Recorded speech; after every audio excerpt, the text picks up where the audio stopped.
Al, would you start us with the pledge? All rise, please.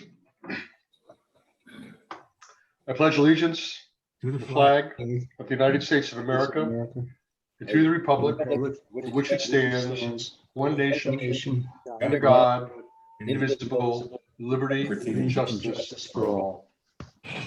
Looks like John's attending here. Dennis. I'm sorry?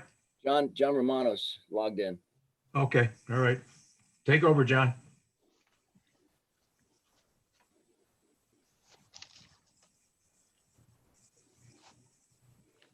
Are we sure the new committee person got the invite? That I don't know. Check if you give me a name. John, you're muted. What's her name? Lori Jones. Lori Jones, yeah. Yeah, I'm sorry I'm a little late. Let me check. My other computer that Zoom is on that I usually use decided to do some upgrades, and then I had to download Zoom onto this computer. Thank you, Dennis, for getting things kicked in for me. I didn't do too much, just the pledge. Okay, that's all right. You did a good job, though. I could see that. You had a question, Chris? I just wanted to make sure that Lori, the new member, was invited, since I would have thought a new member would be there, be on the call. The only person, I don't see that name in here. I do see an invite that went out to someone for Telesco. She's a secretary. That's the secretary. So Okay. we didn't invite the new member. There's no Lori now. Yeah. I thought No, Brian. I can send one, but I thought Brian would follow up on that. I'd have to. No. Does anybody have her email handy or her number? Lori Jones 511@gmail.com, maybe? Could be. Do you have a phone number there for her, Alan? I don't. Okay.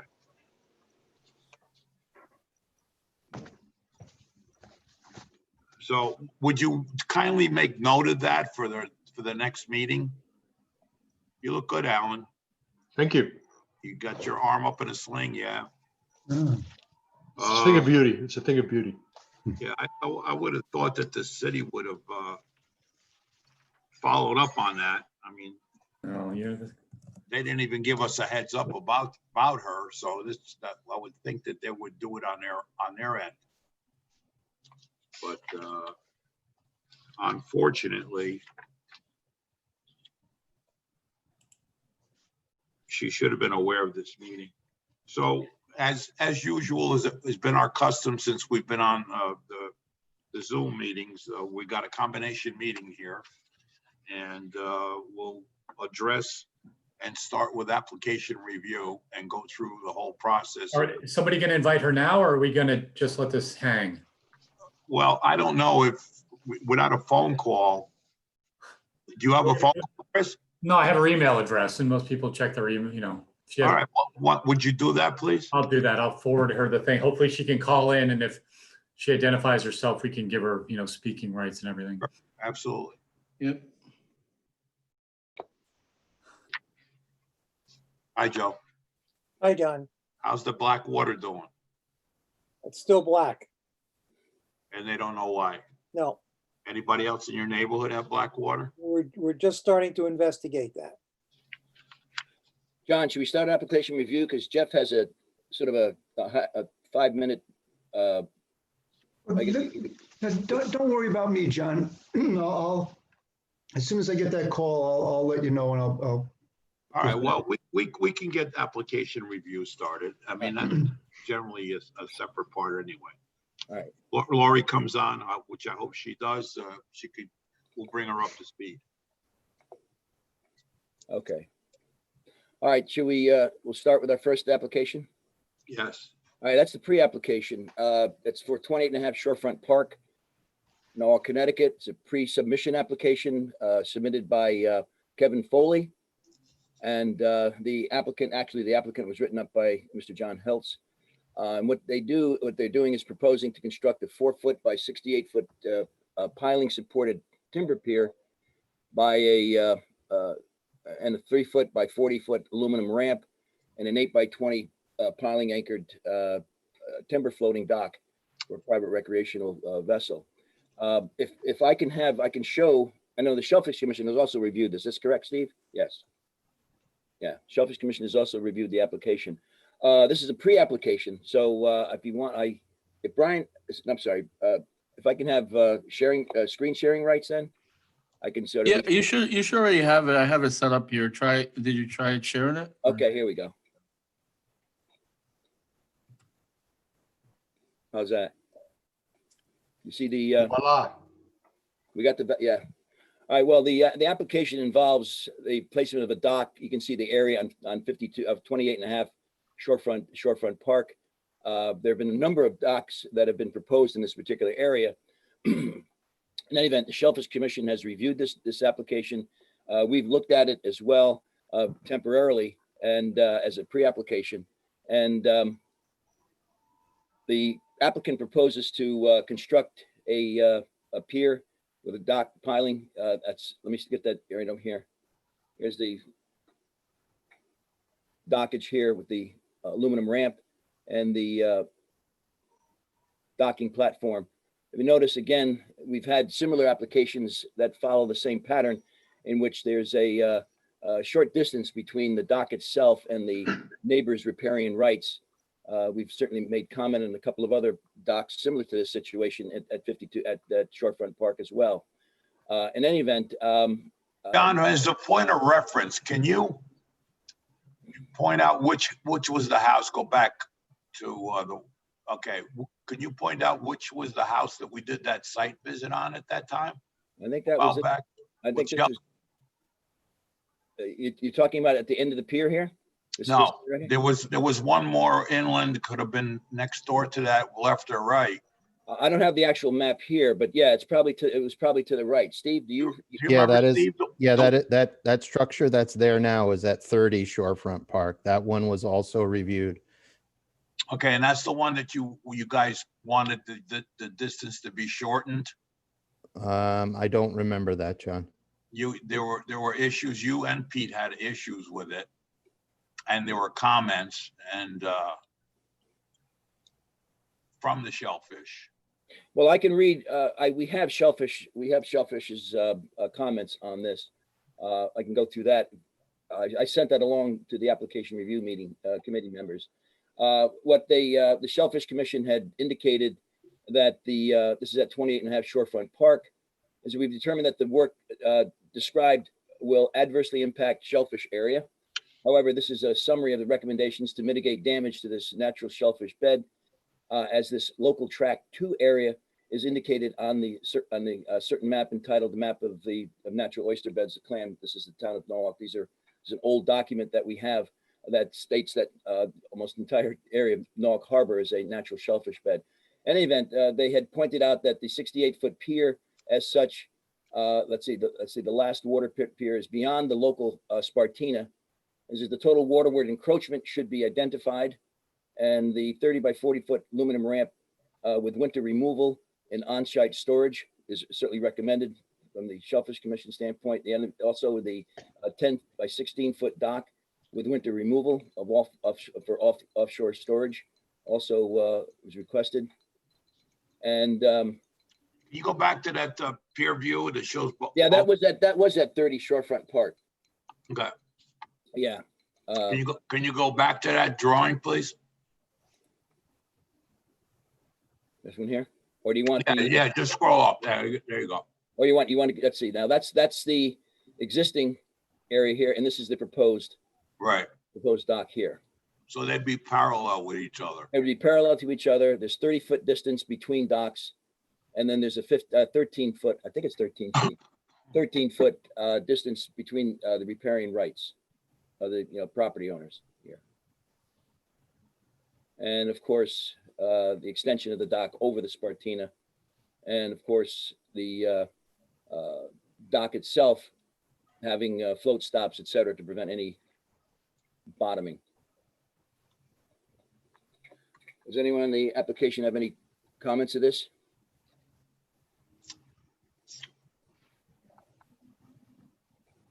Alan? Fine with me. All right, well, as I said, this is a pre-application and usually, and we also submitted, as I said, previous of these pre-applications as well, what our comments have been, and that is dealing with, the harbor management plan requires, no float or vessel attached to the float, rest on the bottom. And also that the construct of the dock is within a limited distance from the property owner's line. And what we've had in the past, what we've mentioned in the past, is that the Norfolk Harbor Management Commission expression of no objection to the applicant's project recognizes the limited water frontage of the applicant's property and should not be construed as approval of non-compliance with the plan's setback recommendations or as a precedent for approval of non-compliance in other instances. And then, of course, the applicant should notify the harbor master of any vessel or water-based equipment needed to undertake, the construction of the project, and that they certainly abide by the requirements of the harbor master for placement of any barges or any work vessels in the area during low tide. Those are the main comments that we've had for the previous applications of these types here. And I'd just like to submit that as going forward with this particular application.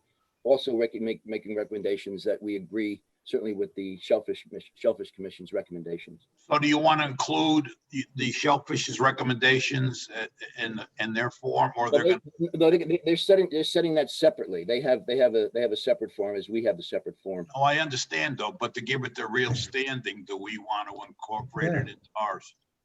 We make mention that we support the Shellfish Commission's recommendations. Okay, and somebody want to make that motion? Can I make a comment, John, before you Sure. make the motion?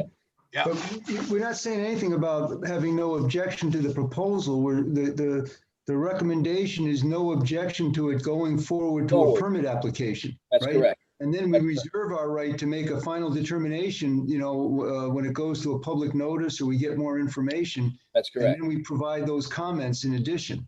But All we're right. not saying anything about approving it or finding. No, it this consistent. is not for an approval, but this is for the. I understand that, but Okay. my other question would be, is that on lot 30, the pier that's there and that shows on the drawing, was that pier built to the recommendations, which will bring me to another question, to whatever recommendations for shortening the distance of the length of the pier? That I the don't Shellfish. recall, John. I mean, we can go back and look at that. Well, that my point is though, big picture, are we getting as-built after this stuff is done? Because No, we made that as a requirement, did we not, Jeff, going back? a long time ago, yes. Yes, we have. And I believe the applicant is required to submit an as-built drawing to deep. And so I think we should emphasize that maybe in. We can emphasize that in the application, pre-application comments. Yeah, so you may want to include something along those lines, or we develop language that we get copied on as-built, as submitted to deep. Well, we've been doing that recently. Probably be some sort of boilerplate or standard language in all of these applications. Yes. Yeah, we've been doing that with some of the more recent applications with regard to dredging, especially at the Cove Marina site. Okay. All right. So we will include that in this pre-application form. All right, perfect. Somebody who's making that motion? John made the motion. Who wants to second it? I'll second. Okay. All right, any more discussion on the motion at all? John, this is Matt Gifford. I had one quick question for you. Yeah. Sure. Has there been any concern with the existing? And maybe I missed, I was kicked out of the Zoom for a minute. Maybe I missed the year that existing came to fruition. 2 years ago, maybe? What are you talking about, the 30 Shorefront Park? Yeah. Yeah, the existing structure that's basically going to be mirrored by this new one. Yeah, Matt, it was roughly 2 years ago. Okay. And there haven't been any issues, whether it be boating or any other related issues with that? Not that we're aware of. I mean, they removed the docks during the wintertime, Steve? That is a requirement. Right. As well as the remove of the dock, not the ramps. requesting the ramps to be moved as well, Yeah, dock and floating dock and ramp. and ramps. Okay, that's what I wanted to clarify. Okay, good. Is that a request or is that? Correct. It's a part of part of the approval process. That's a requirement. Right now, though, this is just a preliminary That's correct. application, so, We have another whack at this right, any pushbacks come from them or any changes, we'll review it again, and then we'll We make- etch in stone any comments that we have. That's correct. And I have a question, John. Yes. Is the homeowner required to make application to the city after everything is said and done? Is there an as-built drawing that's sent to the city so they're aware of the situation? No, there's no zoning process for docks in Norwalk, and that's part of the issues that we've been hashing out from time to time, that we think there should be, because there's construction that happens landward for the base of a ramp or such. There's electrical outlets that go on. There's other. Right, there should be footings that need to be examined, electrical power that needs to be permitted. And there should be a process. We brought it up a couple of times and then, That's correct. We've made those comments several years back with regard to the building of recreational docks, private docks. And we found that none of this information gets onto the assessor's card for the property. So there's no knowledge of the dock being there for the tax assessor. So to collect money, which would help us with Jeff's project of collecting user fees. If the assessor's card identified all the docks in Norwalk, it would be really easy to find them. Well, there is no process for getting from this permitting process to the assessor's office. Well, some of the applications I've CC'd Bill Ireland on, who is the building inspector, on applications that require some electricity or require water. Yeah. John, I'm going to leave the meeting now quickly, but just on the building code, we looked at this a while ago. Yeah. And although the city doesn't regulate dock structures under the state building code, there's an opinion that we got from the state building official that a floating dock is not regulated under the building code, but a fixed structure that holds somebody's weight and is anchored to the bottom could be a regulated structure if the city chose to require a building permit for it. But anyway, I'm sorry. I'll be back as soon as I can. yeah, Thanks. I mean, I think we discussed it on a minimum basis, that the point of entry, Yeah. the origin of that area should be permitted for the footing to be inspected and for the Yes. electrical outlets to be done. The rest of it comes under deep control, and that's fine. The city's not going to go out there and inspect footings and or whatever or the like for construction. But where it originates, obviously, it should be, because that's station for the apparatus. Right. I'll be back in a minute. All right, in this application here, as I said, we can always make further comment along those lines. I guess if you want to approach the city, approach the building inspector on that, John, I don't know, do you? Well, John, I would think that, we have to send something out to the Common Council, and I'm guessing it may be the Ordinance Committee, to put together something that makes sense. Alan, if you want to make a note in our conversations, because we're in conversations at length with Jessica Casey, this would be up her alley to instigate, because she's going to put together some meetings with Parks and Rec and zoning and the DOT, the Department of Public Works, DPW. for the vacant properties and all. And this would be a perfect item to come up and maybe get some legs with it and put it through. Not only would it be, because that's one of the other issues, is that we're reviewing these applications, the city's getting no permit. And that's a way to help them get a permit too, within that process. All right, well, we can move forward on that one. That's no problem. Okay, All right. All right, so let's go on to the second application. This is the navigation safety risk assessment. Let me close this off here. And out of here. And this is and everyone has a chance, actually, the committee was sent, and I think, John, you were sent, correct? yes. Let's see, screen I share. didn't get a chance to read it because I probably wouldn't have liked what I read anyway. Let's see, screen sharing has stopped as the shared window is closed. I see. Wait a minute, hold on. Let's see if we could do this again. Let me see here. Did the whole commission get that too? I just got it yesterday. Just got it yesterday. Yeah, No, this was sent out probably about a week and a half ago. yeah, I just got it yesterday. It probably just went to you then, because Well, Alan got it, Chris got it. We sent this. Chris, you sent a copy? You got a copy? I have a copy, yeah. The same. I have a copy. Yeah. Well, I said we can go through this very, very quickly. Anyone see the screen that I have here? yes, All right. Well, what this was prepared by Race, right. and let me go back here.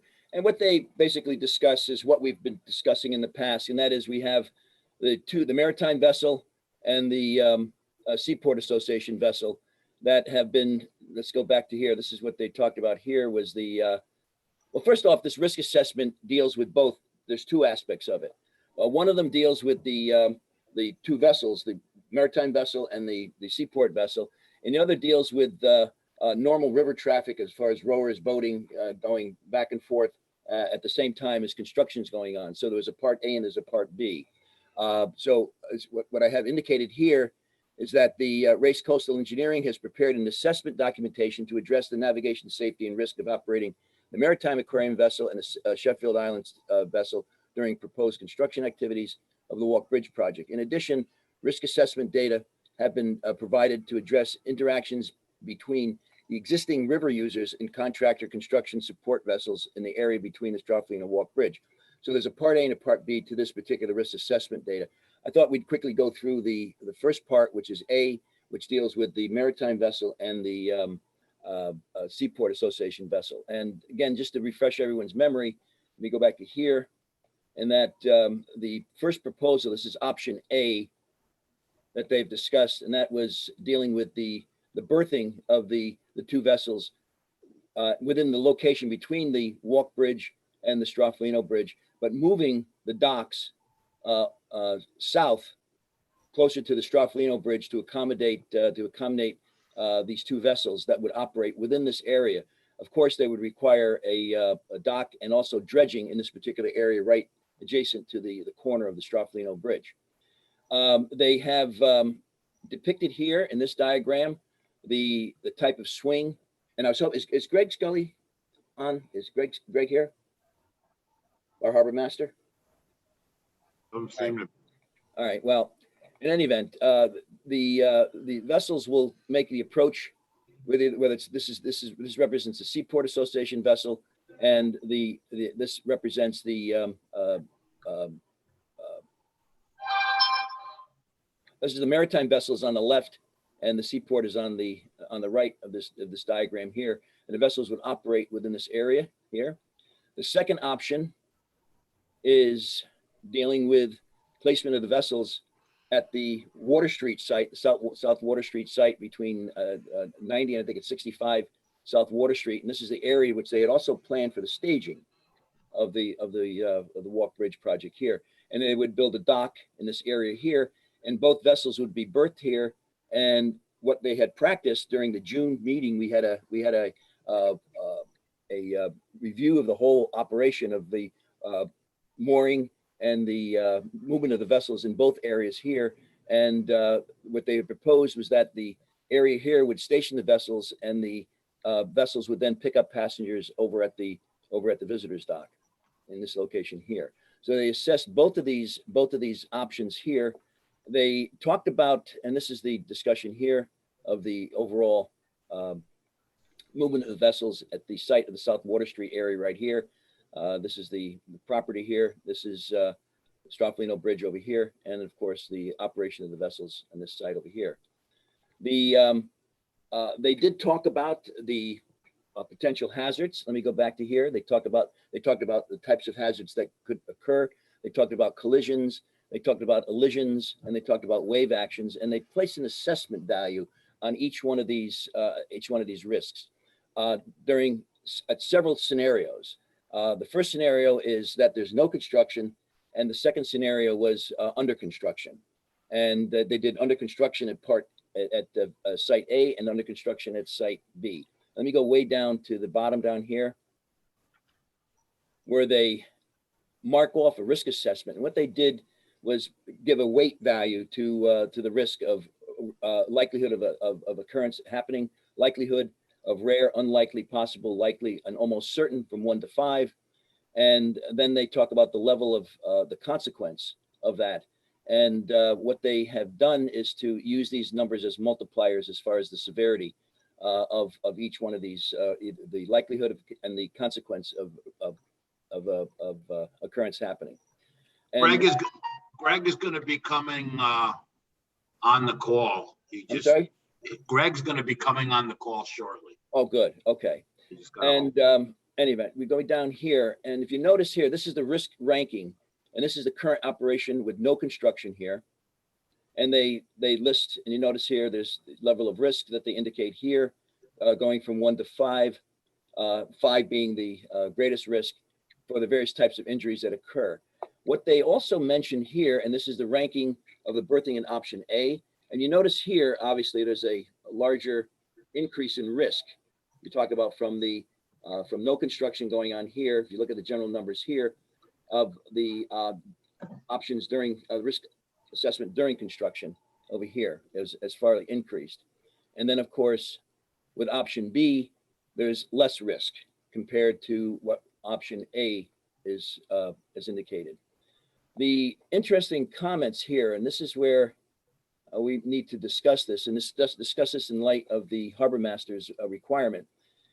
They clearly recognize that there's a greater risk for mooring of the vessels at site A, and they make note of that, but they're banking on the fact that while this area of the river has been noted to be congested, discussions with the harbor, and this is what Greg is on the phone, by the way. Okay, this is what I take a little bit pause about. They mention here, while this area of the river has been noted to be congested, discussions with the Harbor Commission consultant and the vessel operators have indicated that there has not been a maritime accident associated with the ferry or aquarium for the past 30 years of operation.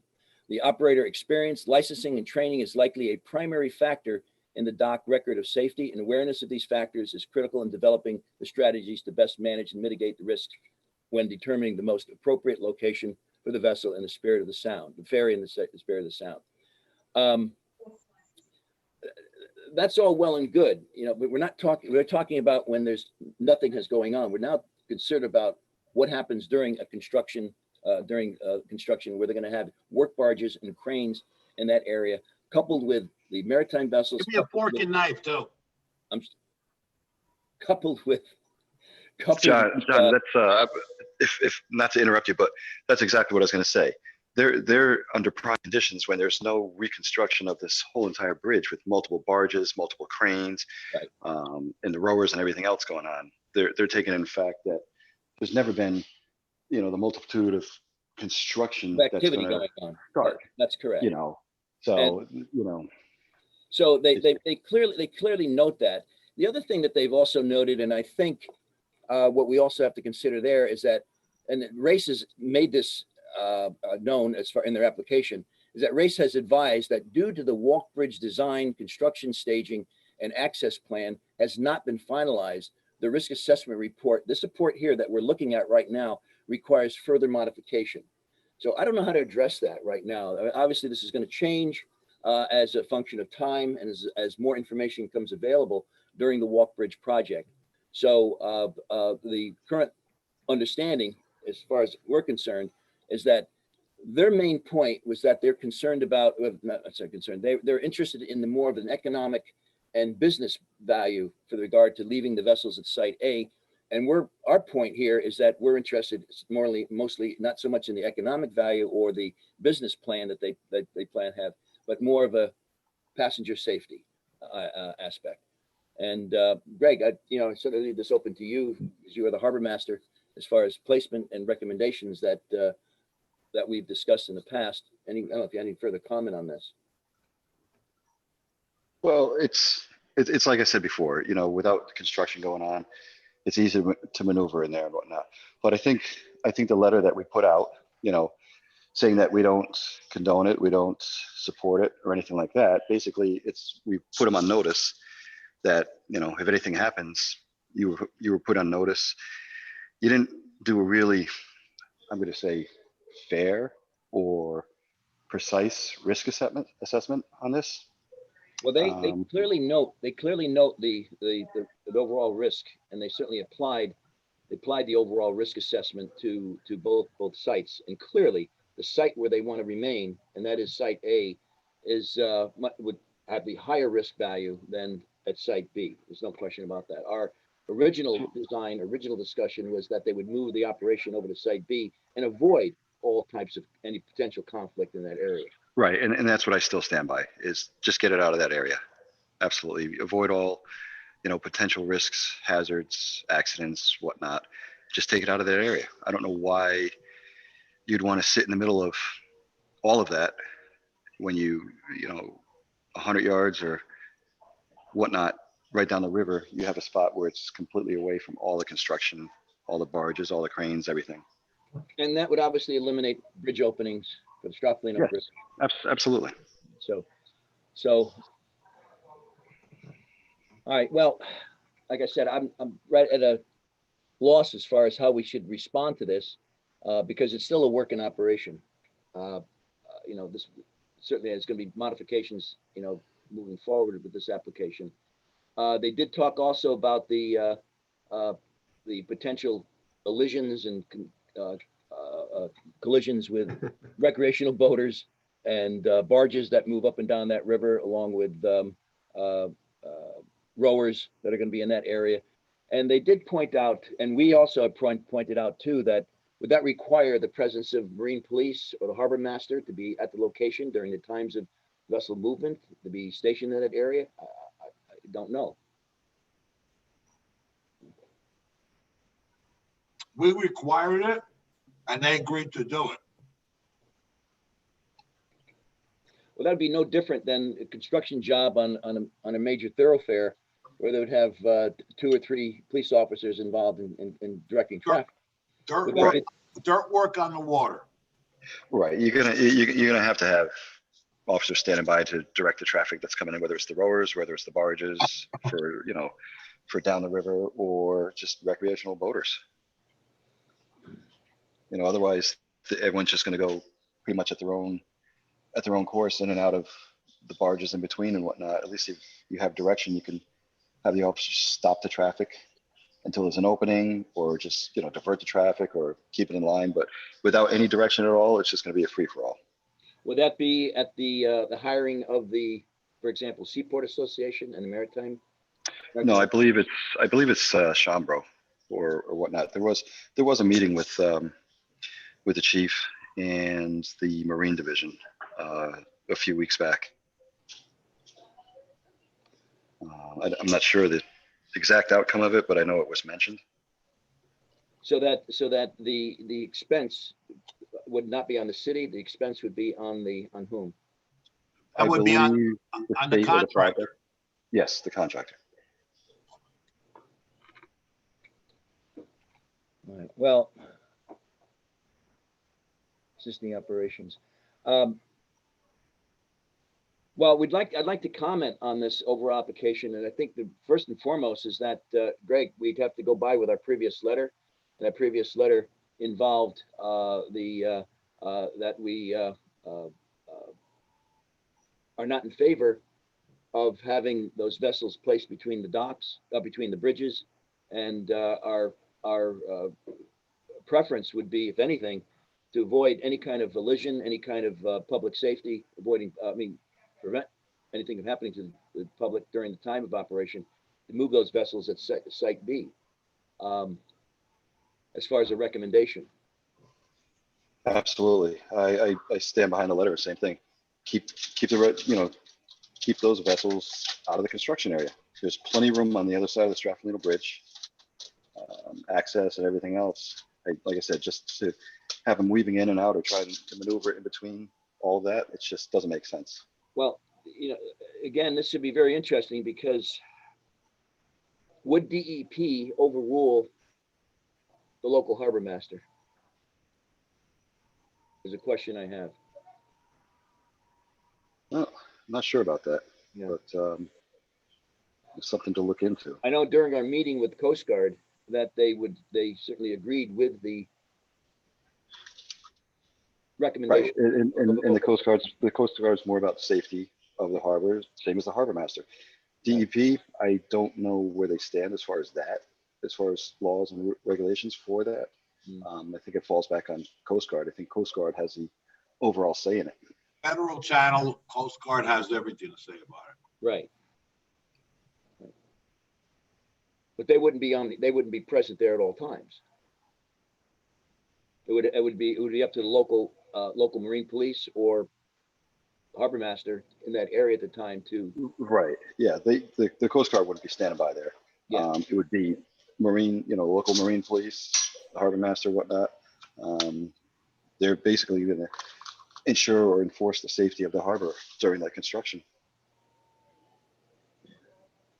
Chris or Alan, do you have any comment that you'd like to add to that, or what's your preference and what's your thoughts on this? I don't really have anything to add. Alan? There's not enough information to really know what to do with this. They're saying that there's, this is a risk assessment for what we know now, but we don't know anywhere near everything. So they're going to change it, to adjust. So I don't know how you evaluate that. It's a work in progress, and they submitted something to us at our instigation. We requested a risk assessment be made, and they did supply that to us. There's no question about that, and they did indicate. John, this is a pre-application. They didn't mention that. As far as that is concerned, this is a draft. They clearly indicated that here on this report here. But again, it's still a moving target as far as I'm concerned. As more information comes forward with regard to the types and the number of construction barges in the area, also dealing with bridge openings, dealing with vessel traffic, they did make comment as far as the types of vessels. They talked about 100 and I forget the number. They talked about the number of vessels that would be anticipated going back and forth during the course of that construction, with regard to vessels that are upstream from the Walk Bridge. And that's going to change too with ONG's application being in. Well, ONG's has basically stopped their operations. There's no question about that. When they get that dredging project done, that'll be done hopefully long before they start the bridge construction here. So that'll eliminate barges of that type, but Divine's still in operation. Don, this came to us as a draft. Yes. Was it just an FYI for your information, or were we asked to reply or say something? I'm going to respond because Mike Wyslinski needs to be informed that yes, we did review this. We're getting all these applications in piecemeal because there's a number of things that sort of go along with this whole thing with regard to how we make our overall assessment of this project. Because in that same area at Site B, they plan to put the high tension wires. They also plan on building bulkheads along that area where the site Plan B is proposed, along that waterfront there. They don't know as yet whether Manresa is going to be used or whether they're going to have to use that Site A and Site B for a staging area for the entire bridge project. So everything is still up in the air. So again, I don't know how to how to address this. Again, it's a constant moving target that we're seeing right here, but asked to address these bits and pieces, this information in piecemeal. You know. John.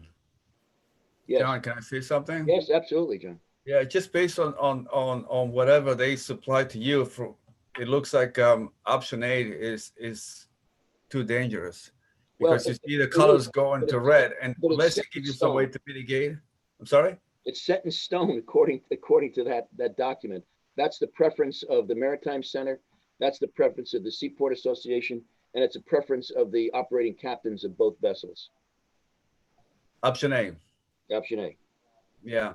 Well, that's a problem for us, because clearly it shows that there's more risks involved, unless they give us some way of mitigating the dangers. They point that out. They know that there's a greater risk at Site A than it is at Site B. Who's taking the liability? Well, it might be up to the insurance companies to make that decision. The operators are. The operator, yeah. You know. Well, we could conclude then that perhaps the harbor management, as things stand now, we support the option B because it's safer. That's sort of what true, and it's decision of the harbor master, the harbor master, and a recommendation of the harbor master, and certainly our mantra as well, that we're more for public safety rather than are for any economic or business advantage that they might have by operating at the location that they're currently working from. So we've received and reviewed this document, and we feel, based on its contents, that location B is the better choice. Well, from our there should be an option C, and they haven't really addressed that, because option B will also have encroachments into the channel.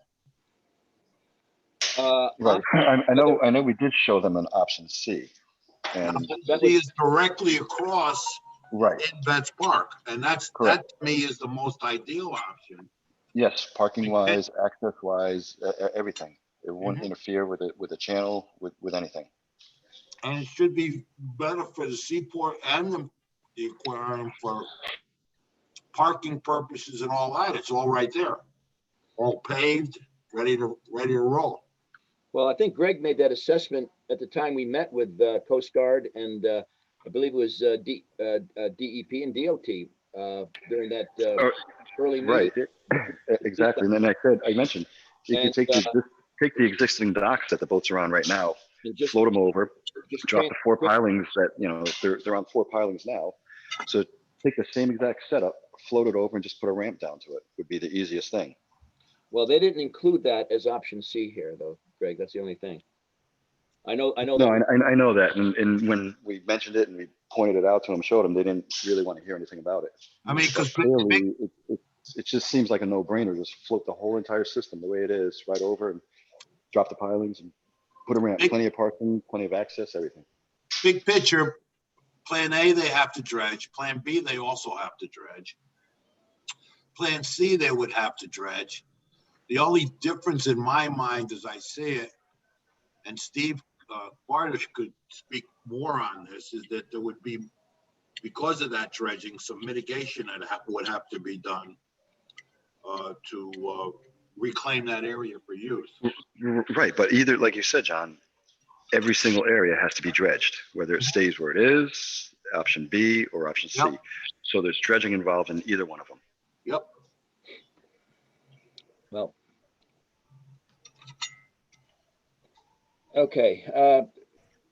Again, as far as response to this application, instead of how do you want to move forward with this? To reiterate again our previous comments that we made prior to this regarding the safety issue and our preference for maintaining public safety rather than operational ease as far as their. I mean, we could put in there too, we'd like to see them explore that option C and do a little bit of feasibility on it. Could do that. And John, can we respond in a way where we're supporting the harbor master's view that A is a concern for safety, and that if we are only given A and B, we would select the B option. However, we understand that there may be a C or D options available, as this is not the final. This is a cursory, review. Yeah. So we'd hold final reservation to understand what that final option is. Yeah. So my Difficult to make a question, decision. my question is, who is making this decision of where it's going to go? That's what my question is. Who is saying that it's A first, Well, B second choice? I think it's in preparation of both the Seaport Association, and it's said here, it's really the Seaport Association, the Maritime Association, and the vessel captains. Because I mean, under the statute, if you read the state statute, the harbor master has control of placement of vessels. That's correct. That's correct. So that's why I'm saying, who is the one making the decision? Obviously, it's not me. So There's a lot of influence from the chairman of the Maritime. No, I understand that, but they don't have the authority to place vessels in the harbor. They're not making a decision. They're just doing the risk assessment as far as what the plans are. It's up to us. Right. The vessels are there. We would have to direct them that they can't be there. Correct. That's what I'm saying.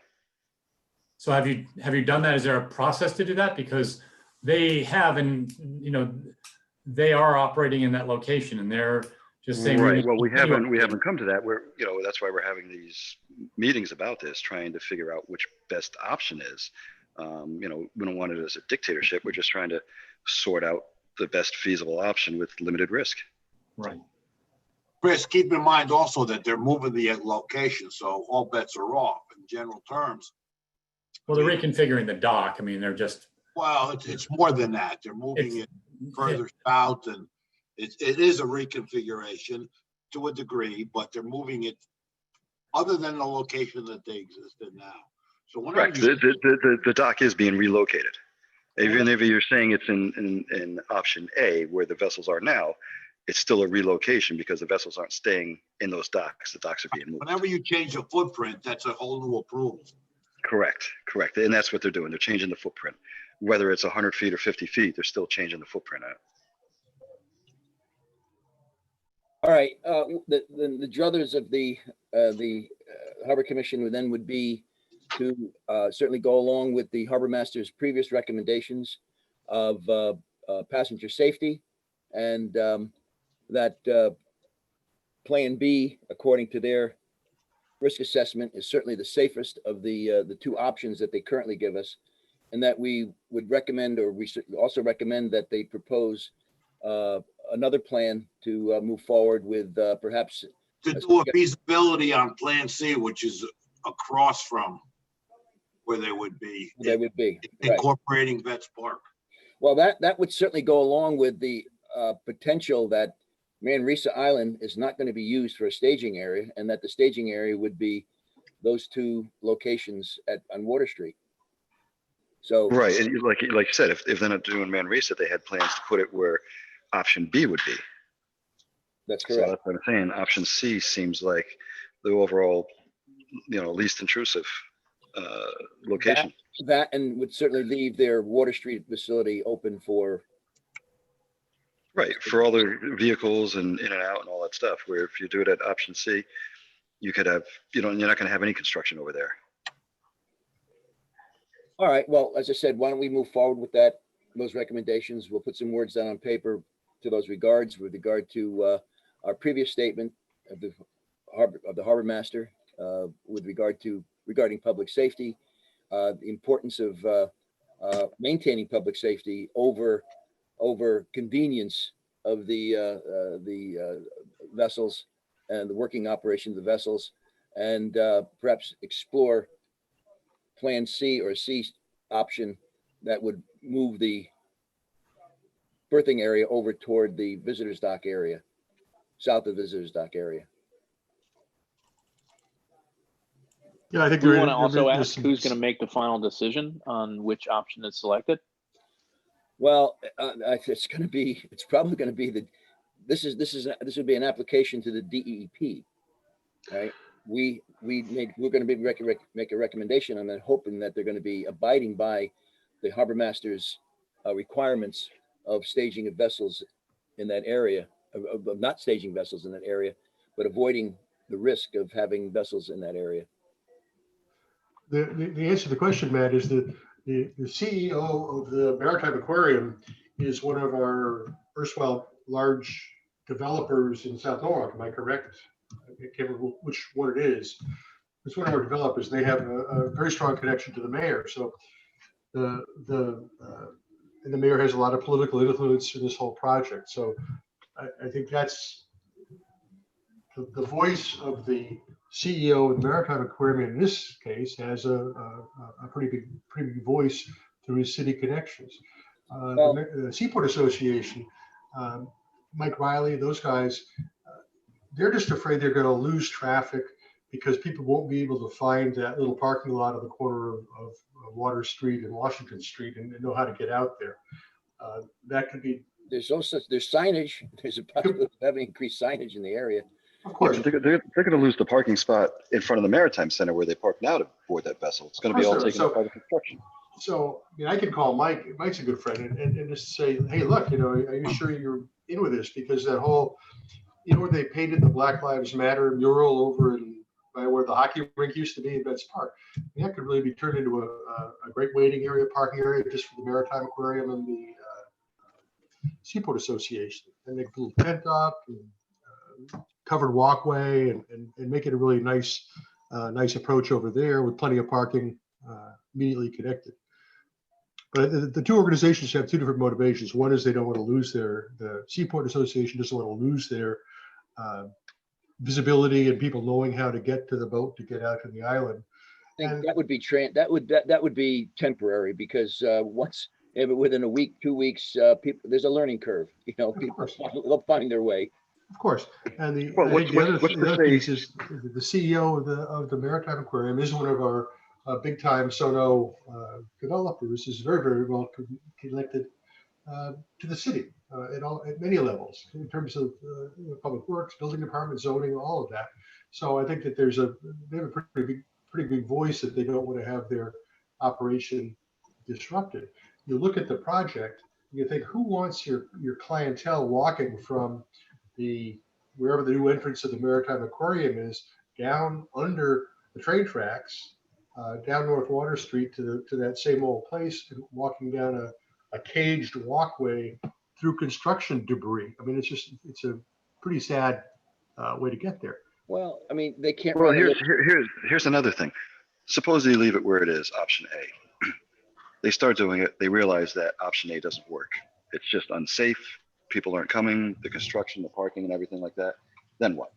Now you're going to pick another option and shut it down for months and months until you move it over. That's also a possibility. I don't understand why they can't provide little bus service, little jitney service from point A to point B if they necessarily, or as Alan pointed out, at the visitors dock side, that they have a parking area available for just that purpose to accommodate parking. Yeah. Well, I'm sure the city will have something to say about that too. But yep. Any event, so would someone like to make a motion as far as our moving forward with this, with regard to operation of these vessels in that area? I think you hit on it before, John. So repeat what you said about option A.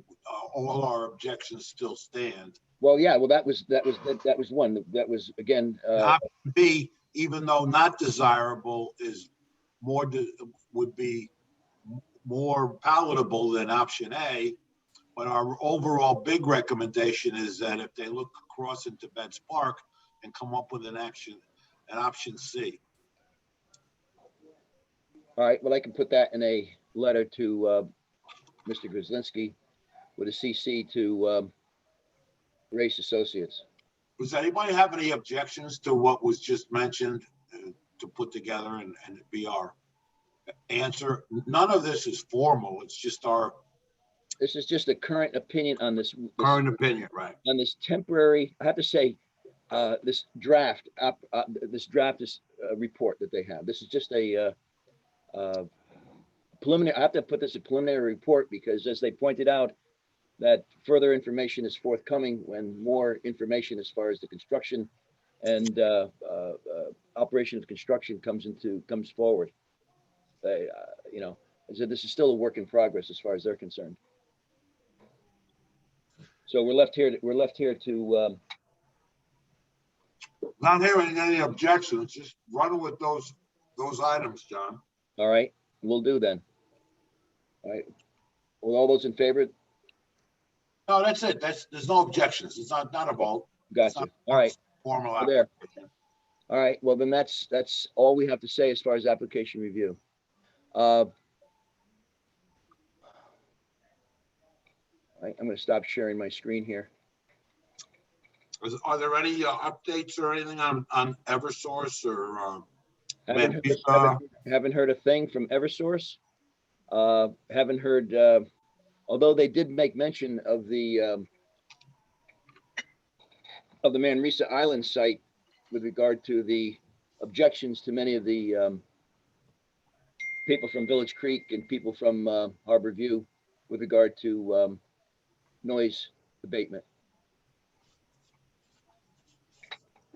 Uh-oh, I see Jeff was trying to call here. Oh, okay. Other than that, we're still waiting on Eversource. We're still waiting on all the other aspects of this project to come forward. Like I said, all we've been doing is operating in piecemeal. We're getting bits and pieces of the operation. And as far as I'm concerned, everything is connected. Everything is intertwined. That one, a assessment of one is going to affect the review of another. For every action, there's a reaction. Well, that's what we're dealing with right now. Whether that's their modus operandi in all this, you know, sort of divide and conquer type thing, but it seems to be that we're putting this together in piecemeal, not seeing one whole picture. And obviously, I can't really say that they don't have all the no pieces together anyway themselves. So. Well, that's the point. So we're asked to make comment on bits and pieces of the operation without knowing, perhaps, for example, what the right and the left hand is doing at the same time.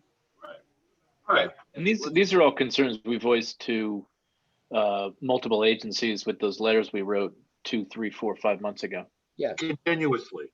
Yeah. See, unfortunately, Matt, this application, and it was done on our part as an accommodation to the state, because we want to help them as much as we can within reason. And we're not trying to be objectionable to them. We're working with them. We've had several meetings on campus, off campus. So, I mean, we're working right along with them. And, you know, we're not a negative force within it, but there's a reality of us being the safeguards of the harbor to what we should accept and should not accept. And also at the same time, you know, you use the words mitigation. Well, we don't believe we're getting enough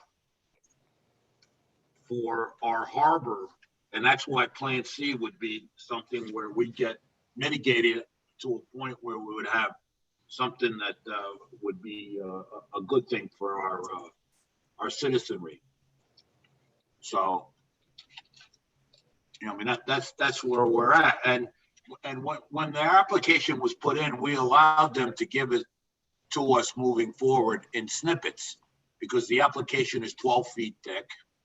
And they're making a quarter of it keeps getting modified and changed and all of that. So, and they needed, from a timelining standpoint, to get certain aspects of this in the queue. So, you know, they're giving it back to us for approval, and we're approving over time snippets.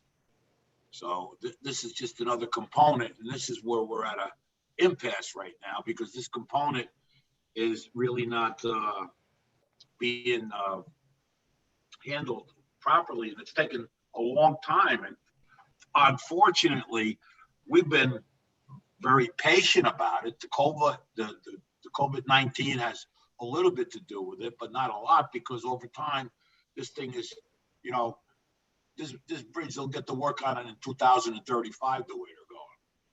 So. Well, there's still, as I said, we still have a number of outstanding issues that we have to deal with. And just as a quick summary, we still have to deal with the Manresa Island staging area and storage area. We have to discuss again the placement of the transmission cables by Eversource. And also we have to discuss the staging of the work barges during the construction process, as well as the plans for water quality monitoring, particularly in that area. That's still forthcoming. And the last is the bulkhead construction at the South Water Street staging area, which they point out is not part of the application, but part of a so-called beautification aspect when the project is done. And I'm saying that's, as far as I'm concerned, unnecessary to carry forth on a private. These are privately owned docks, and there's still a infraction on that 65 water or 68 Water Street. A long outstanding infraction. Long outstanding, right, which hasn't been addressed yet. You know, and then John, one other comment too. We're still not questioning, but we wanted to know what the status was also of our artifact. They kept on talking about the artifacts in that area right there. So a letter was sent to a DOT to ask what the status of the artifact area was as far as the construction at the 4 Point Street area. But that was a very comprehensive, in-depth answer that Hannafin gave. all the bullet points, he put 2 or 3 words after the bullet points. What in progress, refer to this instead of that. He didn't give us any definitive answers on anything that was asked. So he did an adagio dance around the whole project. John, do you want to bring up or at least start to approach that water monitoring buoy that went around the other day? And oh, that's Joe. Joe sent it around. Yeah, I sent the comment back to Joe about that. It's sort of an interesting aspect. Maybe Joe would like to address that during the water quality aspect of that. Because it would be a Joe thing, but I think we should have our hands in it too, overall, general big picture, because it's permanent placement in the harbor, which would come from us and from Greg. Well, it would require a grant, I would imagine, to seek this amount of coverage for that. If you want 2 buoys in there, you know, then the operation of that, I probably would estimate, and I'll confer to Joe's expertise on this, as probably about 70,000, perhaps, to come up with regard to the types of measurements that you would need, the monitoring of it, and the constant maintenance that would probably need it on those buoys. It's a telemetry buoy that would send information out based on water quality. But I think before we do that, I think we need to understand perhaps what measurements would best reflect Norwalk Harbor. As I said, and I certainly confer to the Shellfish Commission on that as well.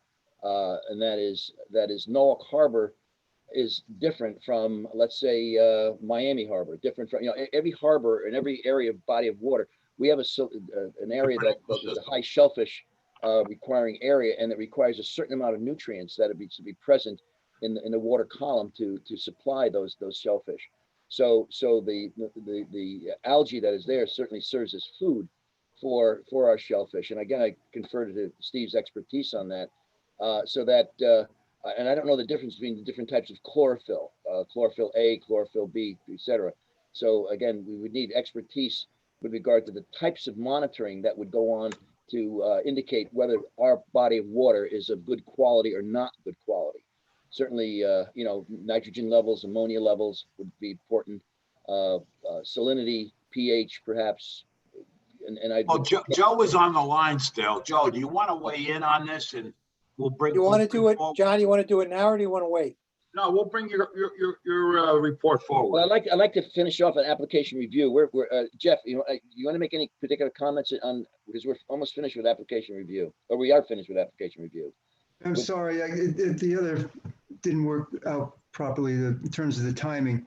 Well, what we had agreed upon was to iterate the harbor master's previous comments with regard to safety issues, public safety, with regard to Site A that they propose to move forward with, and perhaps make a recommendation that Site B is a preference as far as avoiding any potential hazard to public safety, and then perhaps explore option C if that area cannot be used for vessels, maritime vessel, if they have to use that in lieu of staging at Manresa, that this particular area would be open for the staging that they had originally planned for, and go for option C, which might be around the visitors dock area.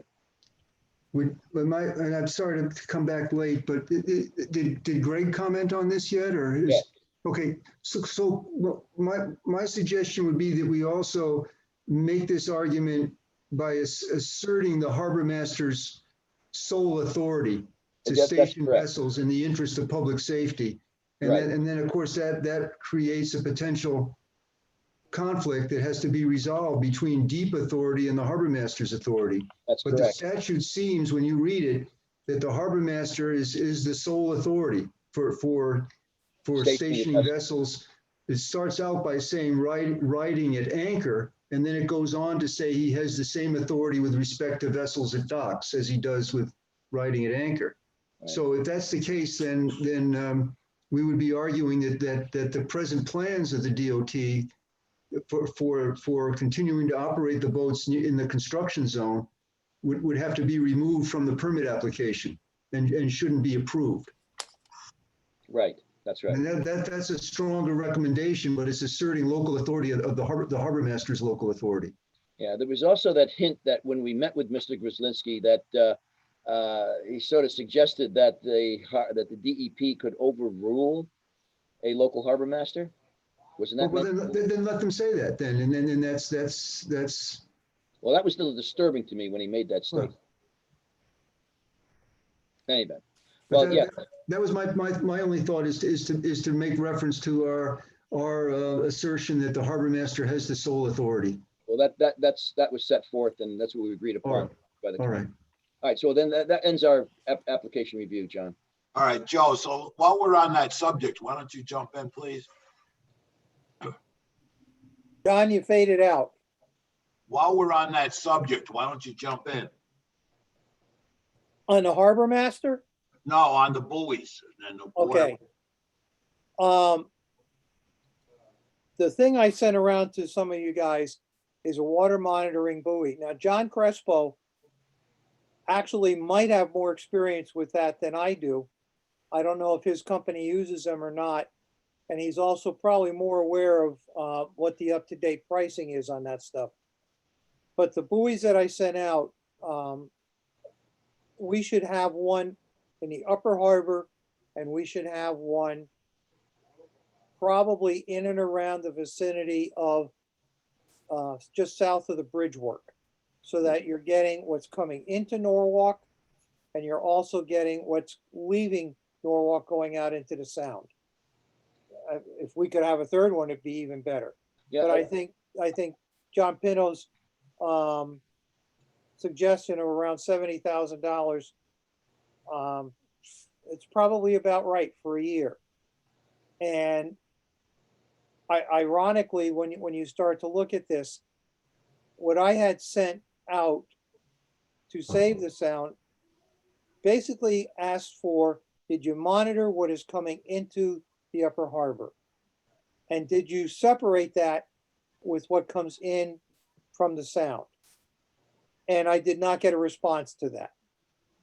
And when we did the early work back in the early 90s, the first thing I said to the committee there was, we should monitor what's coming down the stream. We should monitor just north of the sewage treatment plant and just south of the sewage treatment plant.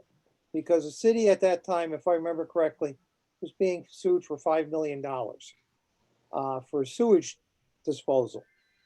And what we found out, and that was based just on E. coli, or coliform bacteria. And what we found is there was more coming downstream than was coming out of the sewage treatment plant. So based on that premise and based on that thinking there, if they're measuring nitrates, if you're going to have coliform bacteria, it's going to come from nitrate-driven waste. It doesn't take a rocket scientist to figure that out. So at that time, we never bothered testing for nitrates because we did not get outrageous algae blooms. And something like these buoys that could do 24-hour monitoring could do that. And if they have telemetry, any one of us could sit at a desk, ask for the data, and we would know what's going on. And if you have it charted like Yukon used to do with the MySound probes, it's a wonderful thing because you can see fluctuations based on tide, fluctuations based on rainfall, and it's right there for you to read. And it's not a big deal. Joe, was I mistaken in what you sent around? It was more of a, like, somebody saying that these are available and they're right now they're at a discount. And yes, somewhere I had the number of 10,000 per unit in my head. It was. That's correct. If you go on their website, it's $10,000 per telemetry unit for the one that Joe had indicated. Yes. But there's others Right. that are much more sophisticated. Yes. I mean, you can get units that are less expensive and you can put telemetry units on them. I don't know what they're capable of measuring. And I think those floating units, they're nicer, I would imagine. But at the same time, we'd have to put them in an area where we would be sure that they're not vandalized. Because Right. that would be. I would think that the groups now that are monitoring the river in a rudimentary way would be more interactive and run that program, so to speak, if we could get them the tools to do it. And we would have access to any and all the information, like you said, by the telemetry that's built into it for our own purposes. And I would think that, and I had heard that Eversource didn't want to do too much for us, but there could have been some grants that they would give to try to soften their entry to under our docks. So whether it's the state or an Eversource grant or something, if we could get several of these into the mix, and I don't know how long they last. And John Crespo, do you have any insight on these products? No, I mean, I could find out through rental companies that we've used in the past. Well, John, the typical unit like we had at the aquarium, it monitored 4 different parameters if you wanted it to monitor that. That lasted 13 years that I was there, that one unit, and we only had it rebuilt once, but it was recalibrated just about every year. And I mean, there's an expense to that. The other thing to realize is that the program that Sarah Crosby runs does not go all year long. That's a summer program only. And then they shut down. And that was the data that Save the Sound used. 3 months during the summer. That was it. Yeah, Joe, again, I keep going back to the same thing. I think it's important for us to realize what constitutes a viable harbor, constitutes our body of water that would give us a B+ as far as our river and our harbor is concerned.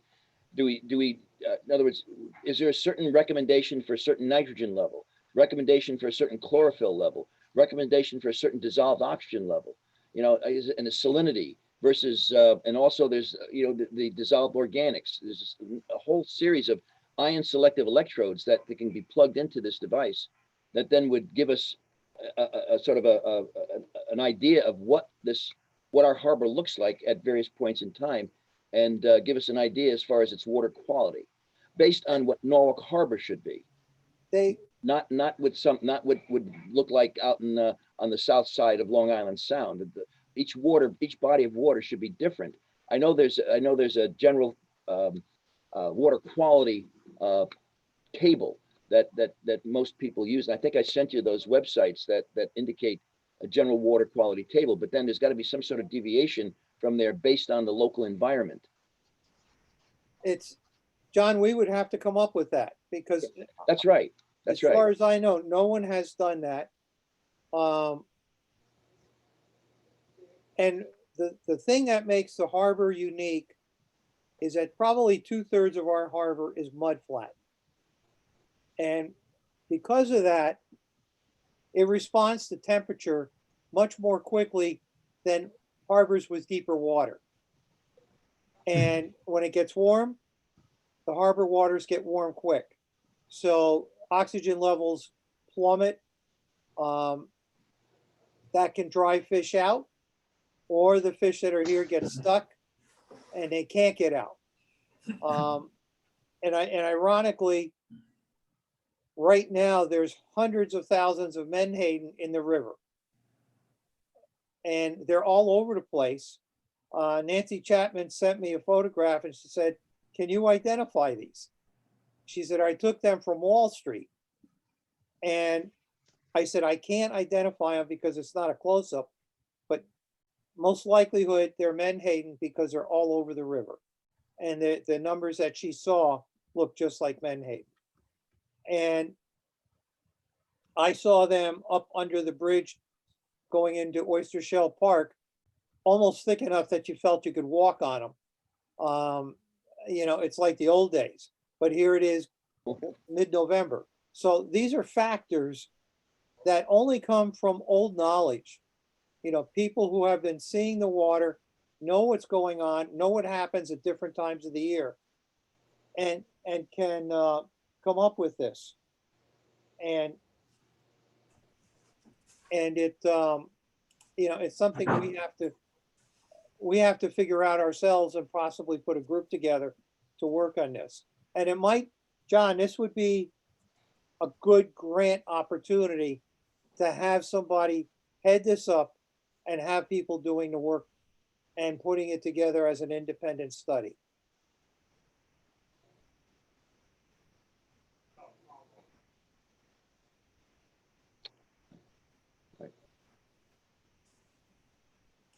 Any questions? Boy, I haven't heard this group this quiet in a long time. Alan and I touched base with this with Jessica Casey and gave her a heads up. Yep. That either we'd be looking for it in our budget or as a special appropriation from the city, or that we could go out and find a grant. And they have people that go out and go look for grants. But it's something that needs to be addressed, because I know the mayor's been getting a lot of flack on this. Good. Because of that statement that came out from that group, even though it was dated information, that it gave us an F. So this would be a step in the right direction to be monitoring it. And it's very important for our shellfish industry for many different reasons and issues that the harbor has, so we can be in front of with timely information rather than year-old information. So, and John, you can do the measurement usually starting in March if we don't have an iced over harbor. And it can run through most years until December going into January. And then what you have to do is you have to watch, these monitors do not do well in frozen water. you're probably taking them out, I'm sure. Got to take them out, which is too bad, because if you had a subsurface monitor that could keep these records, it would still be a neat thing. I mean, you got to check. Maybe they have an option of a bubble system around it. So. Yeah. But it's something that having that local knowledge there when they put these reports together, like I said to the group, if we know this is going to happen every year because of the geology, because of the hydrology and because of the water temperature. It's a natural thing. And are you telling me natural things fail if it's happening naturally? I said, that doesn't make any sense. And I didn't get any comeback from any of that. Well, I think this is a topic that we need to stay on top of. It's a very worthwhile project for, it covers 3 commissions: shellfish, harbor, and water safety and quality. So it's something that's, we should, now we're on it, let's stay on it. Let's not deviate. Let's get it into all our minutes, all our reports, and move forward. Jeff? Maybe I missed it, John. Sorry for getting back late. Did you talk about the funds that the Harbor Commission and the Shellfish Commission now are providing every year for water quality monitoring, and what those funds are being used for? Is that something? We didn't discuss it particularly today, but part of the consensus, I believe, is that we wanted accountability. Yeah, because when we originally decided to provide those funds, it was for specific tasks that were to benefit the harbor. It started out having to do with identifying storm drains and testing water out of the storm drains. And then I thought we were also sharing the cost with the health department for testing the drains at the beach. And that's where the Shellfish and Harbor Commission funds were going to. But Tom Kloster said at the last Shellfish Commission meeting, I think, Steve, that the health department was providing all of the funds for the beach testing. So then that leaves, the question of what our funds are being used for, and if they're being used for specific testing in the harbor, or if they're being used upstream in the watershed. And I would just suggest that we should know that what our funds are being used for. I mean, Joe, you want to take the lead on that because you'll have the most interaction with these people as a general statement. Well, I think what has to be done, John, is following Jeff's idea. When these people come forward and they ask for money, the first thing we have to ask them for is that the data is only shared with us or the public and not handed out to an organization like Save the Sound, unless they get input from Earthplace as well as us, so that they have not just their opinion. And yes, I don't mind taking the lead on that, but that agreement has to come from the Harbor Commission or the Shellfish Commission. Believe it or not, you are actually attached to the Harbor Commission. Yeah. That's where your mandate comes from. It comes from us, by the way. So I've been trying to avoid that, John. We've been magnanimous, let you rule your own roost. So that's all well and good, but every once in a while we gotta tap you on the shoulder, and John Crespo will be your guy to help you and work with you, being a rep from the Harbor Commission officially on the water safety, water quality. So we need to get this, because Jeff and I had a conversation about it with the Save the Sound or whatever that group that's utilizing that information. And those reports, they're all public good. Okay, but to your point, so we shouldn't hold back the information from them, but they may need additional input from timing, circumstance, and the like that would weight what they're saying maybe a little differently.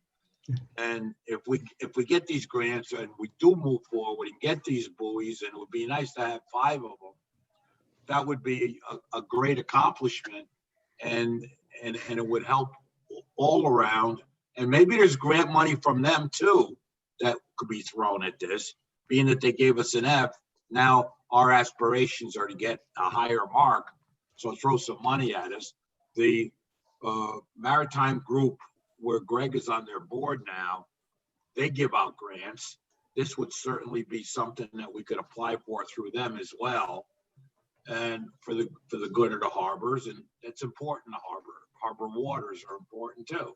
So let's stay on top of it. Let's move forward with it. Let's get accountability from Earth, Place, whatever that is. And I still would like to hear, Steve, I think bring the Shellfish Commission in this. I still would like to know what constitutes a decent body of water that would support not just simply shellfish, but also for recreational swimmers, et cetera. I mean, our waters are unique, and that is as far as supplying nutrients for shellfish and our shellfish resources. What constitutes, how can we get out of the F category? Would having enough plankton or whatever it is that the shellfish feed on, that would be anathema to, let's say, water quality in some other area? Is that not the case?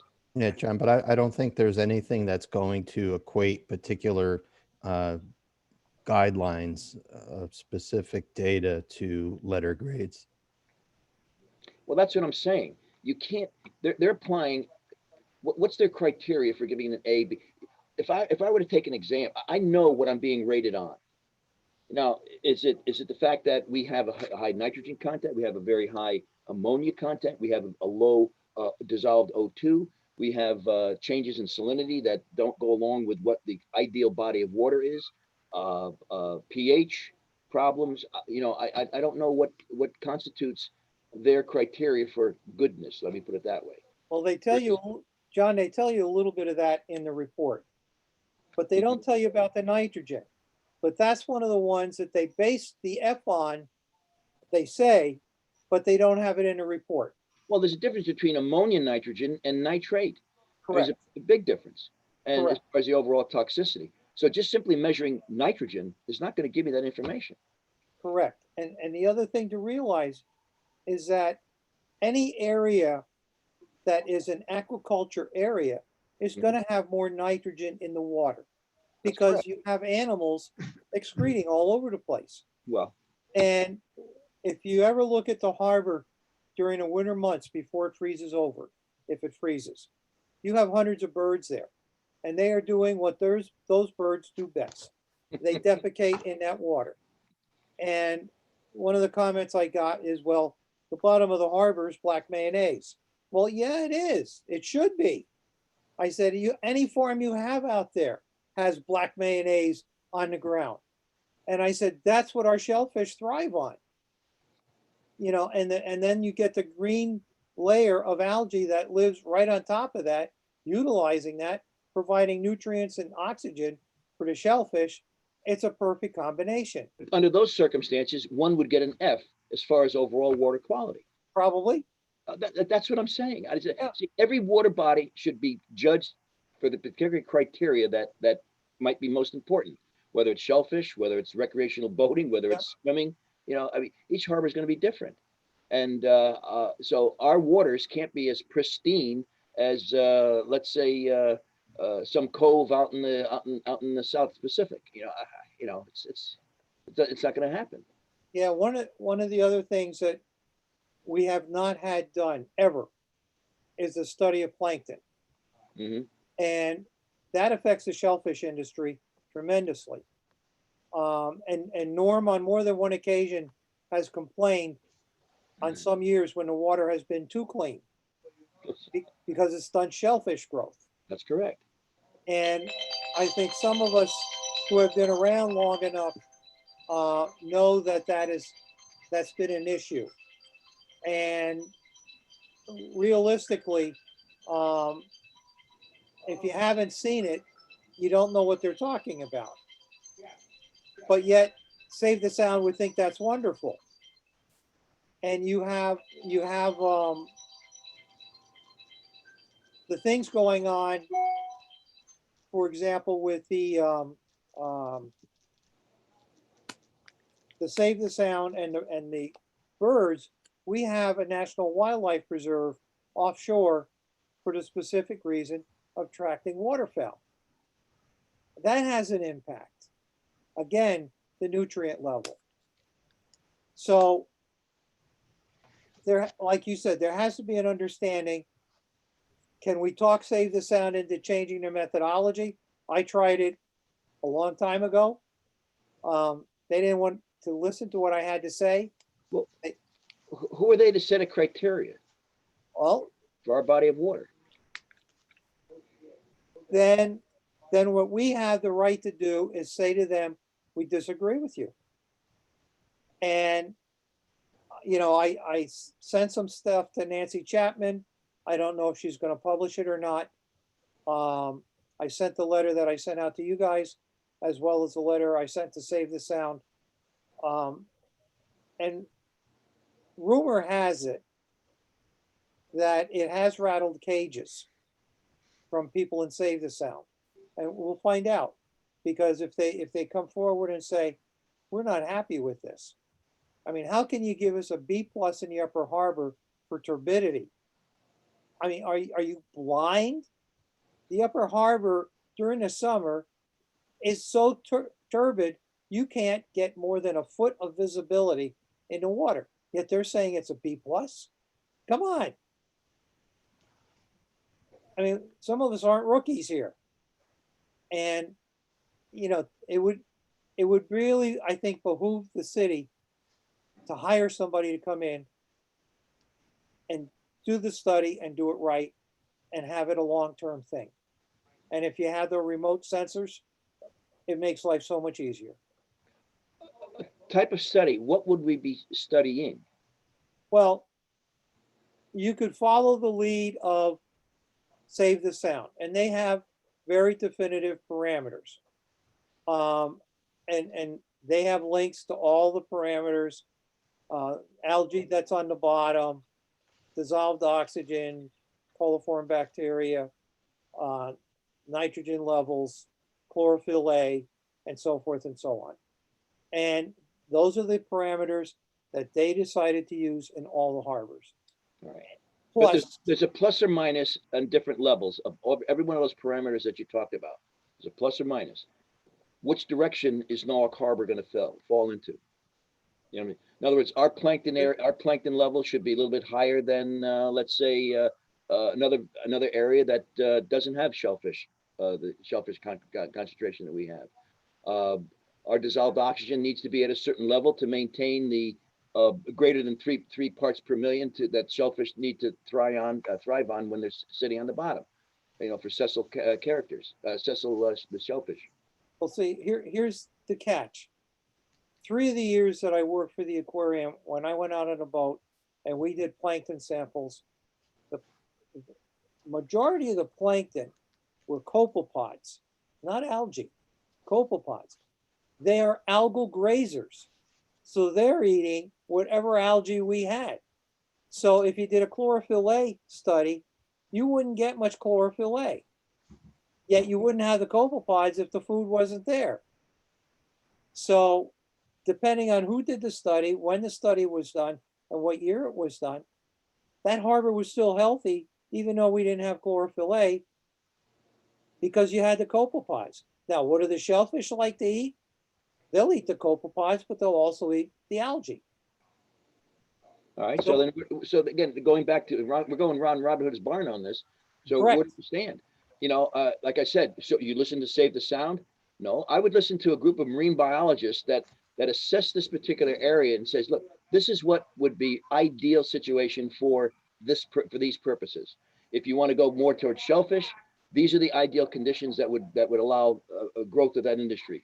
If you don't want shellfish and you want purely swimmers, you know, for water quality as far as swimming, we're not looking for drinking water here. You know, we're looking for cleanliness of the harbor, the water quality. What constitutes water quality in our harbor? And I think that's the question I have, and that's the question I think that needs to be answered. You know, from experts in the area. I agree. Well, anyway. Anything else? Jeff? Did you talk about the public hearing process that Save the Sound has requested or filed a petition for on the wastewater treatment plant? No, I did not. I attended the status conference today, and I think Steve did as well. So that was interesting, and I think this is an opportunity in this hearing process for the Harbor Commission and the Shellfish Commission and the Water Quality Committee to assert themselves and make clear their interests and authorities. So just to quickly, try to do it quickly. There was a public notice issued, as everybody knows, for renewal of the discharge permit to the city of Norwalk for operation of the wastewater treatment plant. And there was a comment period, and within the comment period, Save the Sound filed a petition with 25 signatures, I guess, to force a public hearing on the proposed issuance of this renewal of this permit. And so today was what they call a status conference to discuss the procedures to follow in the public hearing. And it was interesting.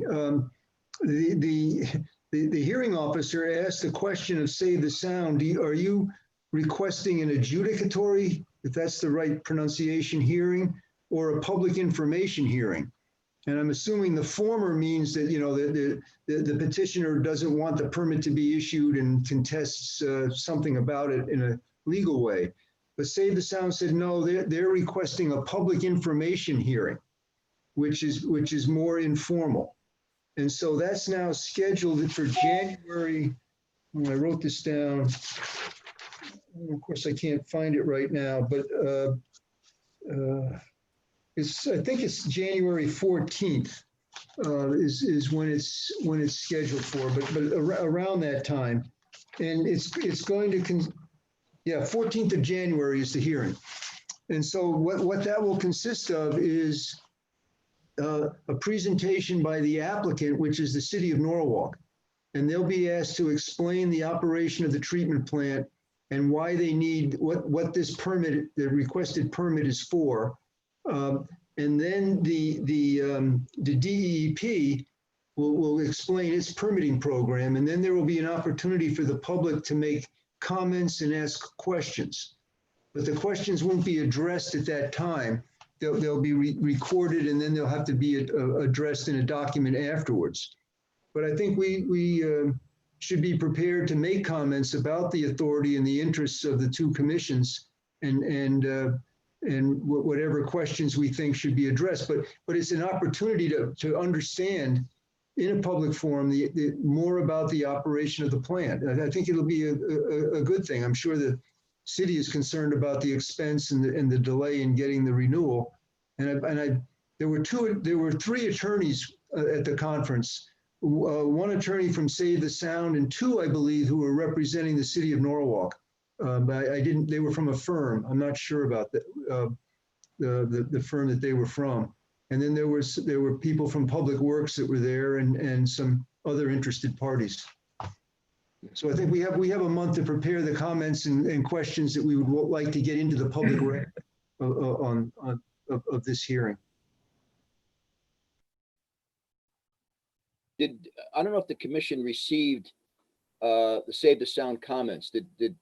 Maybe we can send it out to the. I'll send it out to the commission, because I thought it was very well placed. The comments. Interesting, John. As I said, they weren't contesting or saying that the permit shouldn't be. They're asking for a discussion, as I understand it. I understand that, but and maybe Steve can add to that if he. Yeah, well, the points I thought that they brought out were very interesting. Things that I did not know about the water treatment plant. Yeah. As far as the bypass conduits and the operation of those. But it's interesting, we go back into history that remember it was Fred Lovejoy who sued the city, I think, in the 1920s because of the dump at the Seaview Avenue dump. I know this because I read it, not because I was there, but the lawsuit was that the state had closed the shellfishing in Norwalk Harbor. And so as a result of the lawsuit, as I read and recall, that was when the city built the wastewater treatment plant, about 1930 or in the early 1930s. And then closed the dump too.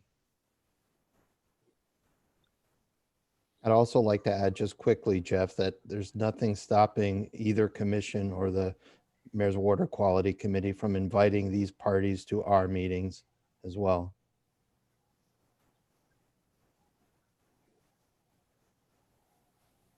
Well, we did when we invited Ralph Kolb, to discuss that, but he couldn't make that meeting. I understand. Yeah. However, if Save the Sound does accept an invitation, I think perhaps that could change. To ask them to explain or discuss or present their Speaking from the position that they submitted. Speaking from the Shellfish Commission, that we'd be interested in commenting on the NPDES application. That would be another forum to discuss this. That's interesting, Steve. I mean, would the commission want to receive a copy of the Save the Sounds recommendation to the water treatment plant?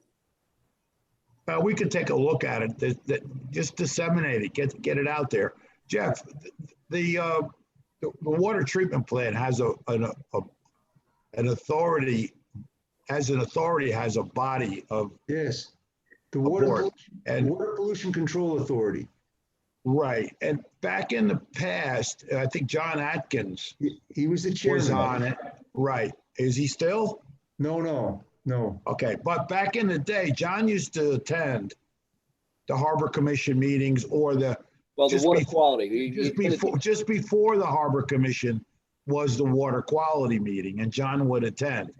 Yes. That's right. So maybe that's what we need to have, is some interconnectivity with them as we're moving forward, because we're dealing with these issues now. It's a timely thing, at least for the ongoing next couple of years.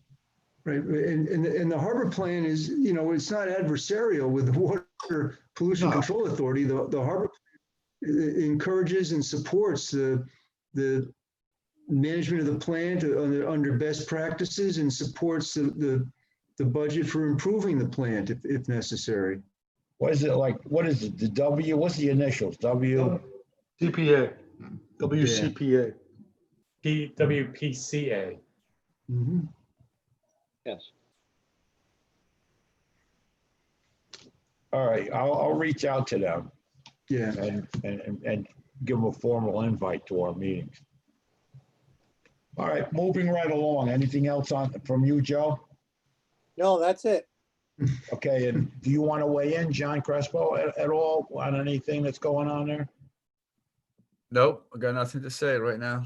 All right, as far as my chairman's report is concerned, there's really not too many things that have been happening overall, big picture, but one thing that's alarming on several levels is the hunting along the shoreline and stopping hunters from hunting in previously designated areas.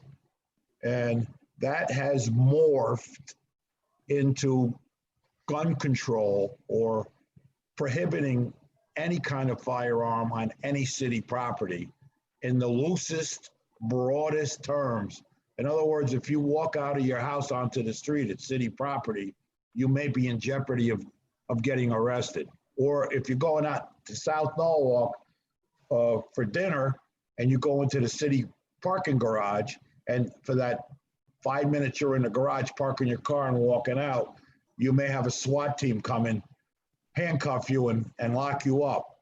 I'm being facetious, but that's the way this law is written. And there's nothing driving it from factual incidences, issues that have happened, people that have gotten hurt, damage that's been done, riots that have been caught, nothing. There's nothing that it's going to cure.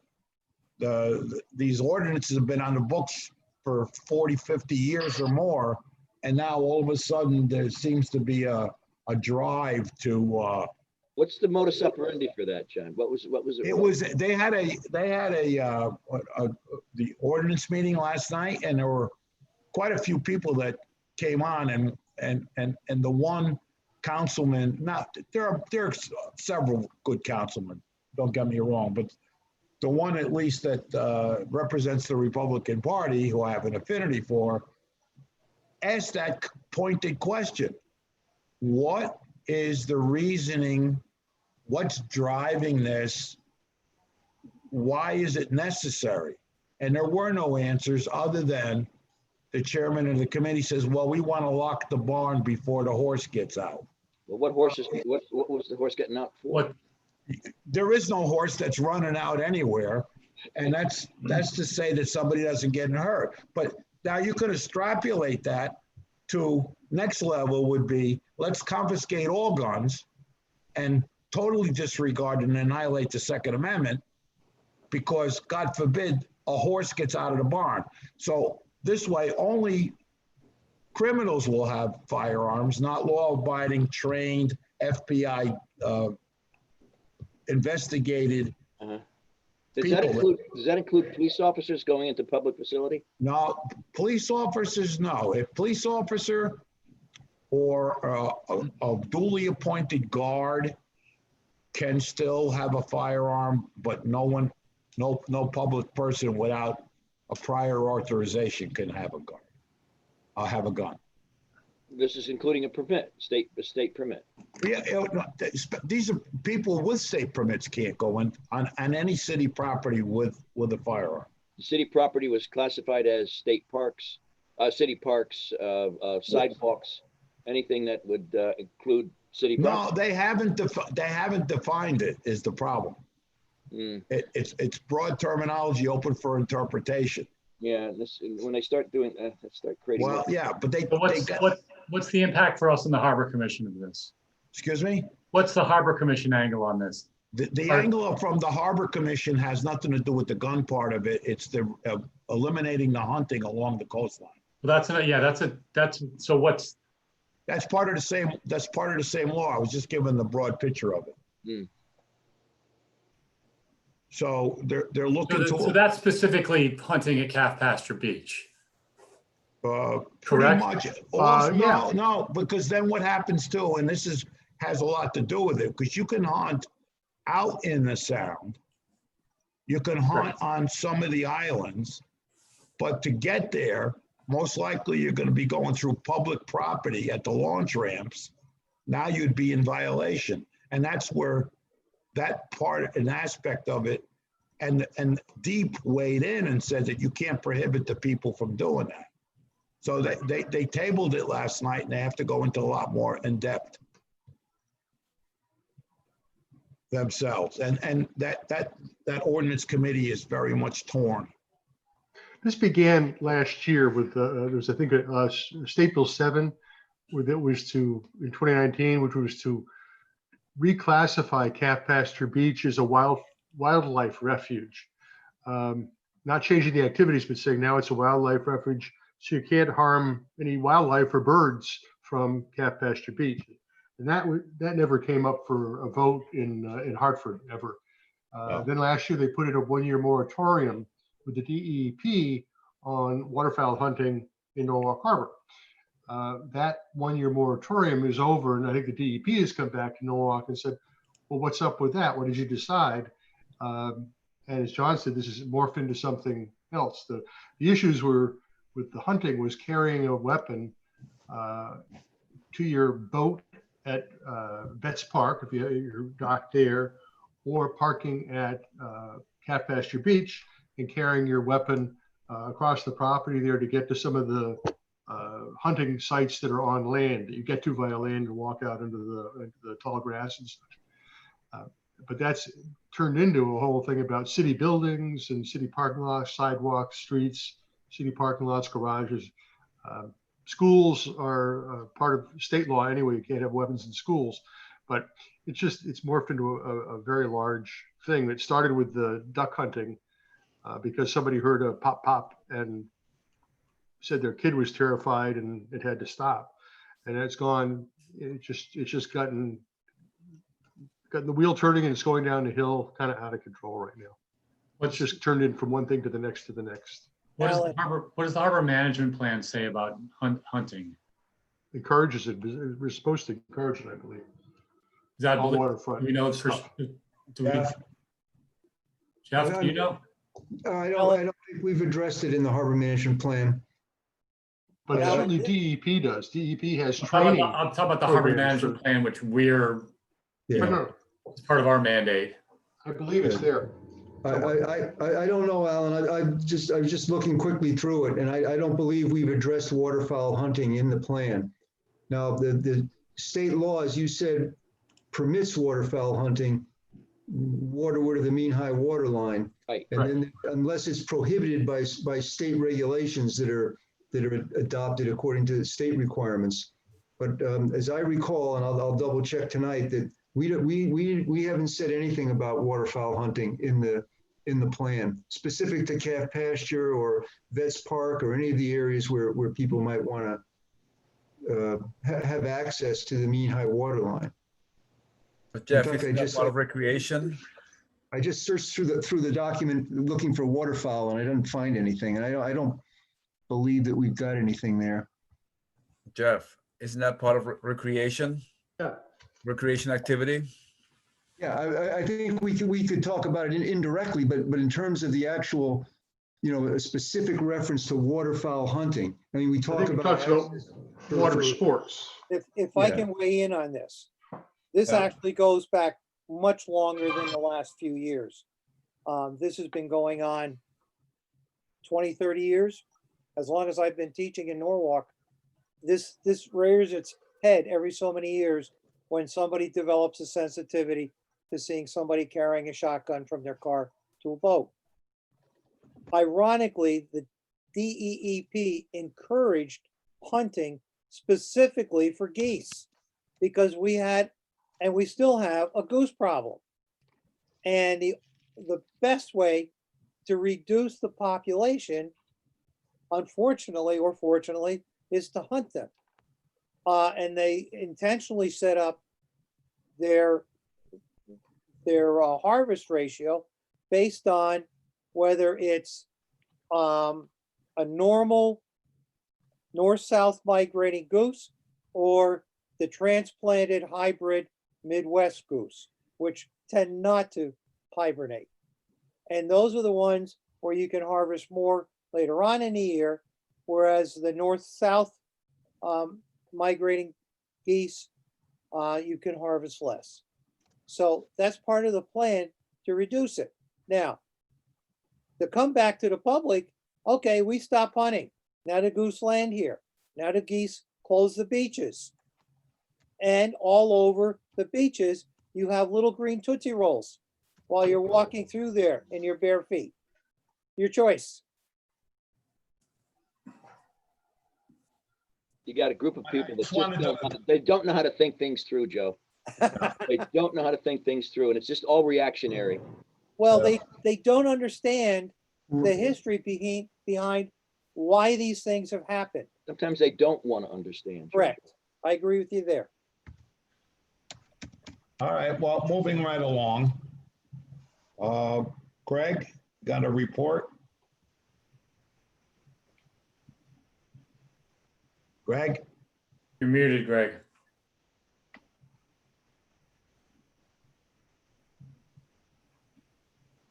Greg, unmute yourself. Do you have a report?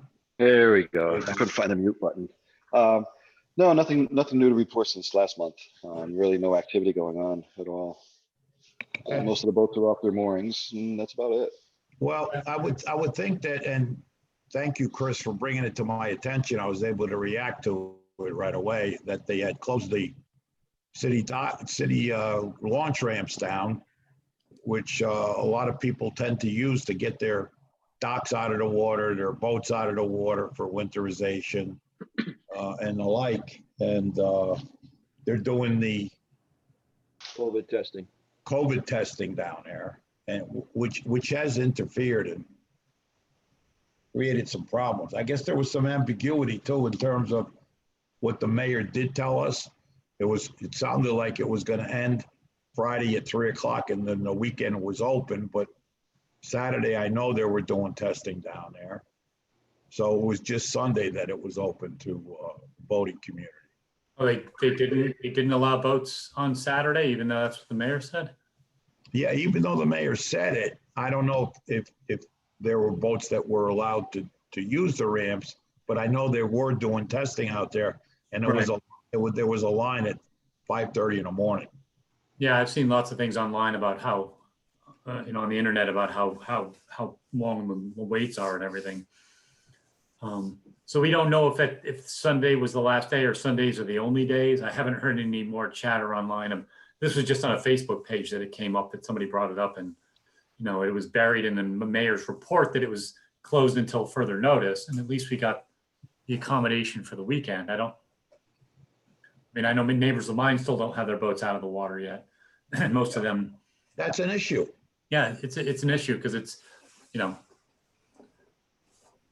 Were we as a commission notified, or was Scully notified, or did anybody get wind of this?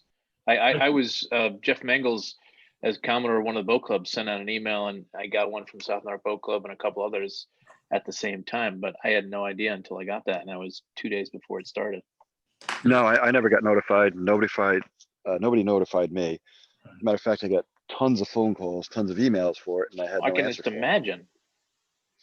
No, I explained to them that Just I word don't of have anything mouth to do with it, through, but it was just word of mouth from club to club that I actually heard about it. Initially, it was only Sunday that it was going to be open. And then I saw the communication from the mayor that it was Friday, 3 p.m. through Monday, 7 a.m. I still let everybody know that was going on, but COVID testing was going on. And according to the city, after Monday at 7 a.m., it was going to be closed until further notice. They didn't remove anything there. I mean, it's still, the ramps and the docks are still there. They didn't remove They it. have put barriers up in front. Oh, they put the barriers up? Oh, all right. Yeah, which is a whole nother issue because if somebody has That's a safety issue. Yeah, if somebody has an issue with a vessel has to get pulled out or sinking. Well, we went through that scenario once before. Yeah, at the beginning of the year. At the beginning of the year, that's correct. Yeah, I believe Steve suggested that we. Well, I think a letter was in sent. the city. Well, I think we need to send a letter again from the commission. Absolutely. Yeah, I agree. I mean, one of our mandates is to be pro boating community, and that's not pro boating community, especially when we mandate that certain things get removed. And it's boats that are moored and docks that are out there and tackle that's there in some cases, all has to be taken out. So an accommodation has to be made for that, and the time put aside and posted on the city's website. Well, that goes to stand that the putting those barriers up are inconsistent with the harbor management plan. And that creates a safety issue as well. So Jeff, can you draft something, please, that addresses all those items, and let's sooner than later get that out. Send it to me by virtue of an email, and I'll just forward it under my signature to the mayor. All right. In the interest of being cooperative, I don't see why they can't utilize the ramps as well as accomplish the COVID testing on opposite sides of the park. And the only thing that's happening at the launch ramps is queuing cars into a much longer line. And anybody with a police officer with a flashlight could come up with something to queue the cars elsewhere so that the access from Washington Street to the ramps themselves is accessible. It's silly the way it's being operated. Well, they stopped the testing. Didn't they stop the testing, the COVID testing? Well, It's Saturday, I believe they were turning people away at 8:45. Yeah, the tents for the testing blew away yesterday, maybe.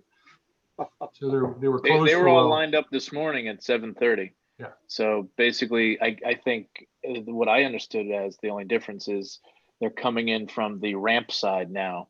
They've got a police officer kind of queuing people out at the street and then letting them in one by one, only so that they can get in line to then sit there for 2 to 5 hours to get tested, and then they exit on the on the pastime club side. Yeah. Yeah. So as far as I know, I don't think they're using the ramp parking lot. No.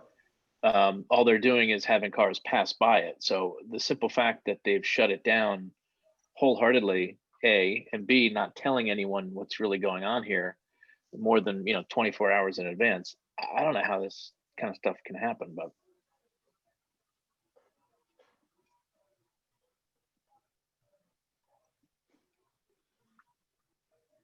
I mean, one of my neighbors said to me, what if all of a sudden they just shut off the South Newark train station parking lots and gave you 24 hours notice? Like, what would happen? And apparently with the ramp issue, nothing happens. People just try to figure out, go to Saugatuck or something else. Yeah, well, especially that we're going out and we have an outreach out into the boating community. This doesn't fare very well for us. That doesn't make us user friendly. Great. So we'll put a letter together, and unless anybody has an objection, Nope. Jeff will draft it and I'll send it out to the mayor post haste. I know for off Greg's report, I have a question for Greg about the abandoned boat on Tavern Island. It's been there since the storm in August. That is still there. I don't know. Well, it's the issue is it's actually on his property, and I've spoken to him, so he's got to make the arrangements to get that off. Okay. The previous owner or claimed owner is basically a homeless guy, and he said he had sold it or given it away to somebody else, so he has no ownership of it. But I've spoken to him. He's made contact with Gary Wetmore, and I guess those guys are making arrangements somehow, but it's above the high tide water mark, so it's actually on his property. Yeah, it's on.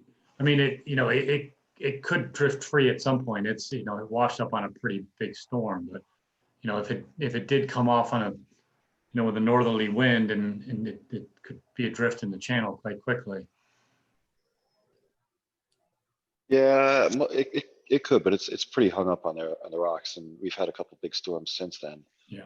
Like I said, I don't know what the status is between he and Gary Wetmore, but I know if it didn't come off on Sunday night, it's not coming off.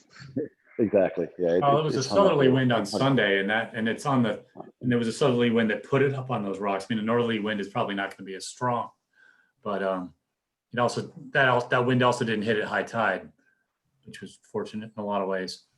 But yeah, I know Gary Wetmore doesn't want to touch that boat. Somebody's got to pay him to get rid of it. No, I mean he'll touch it, but he'll touch it for a price, sure. Exactly. All right, moving right along. Shellfish, Steve. Thank you, Mr. Chairman. So really quickly, the Shellfish Commission submitted comments on 28.5 Shorefront Park that Chairman Dr. Pinto alluded to.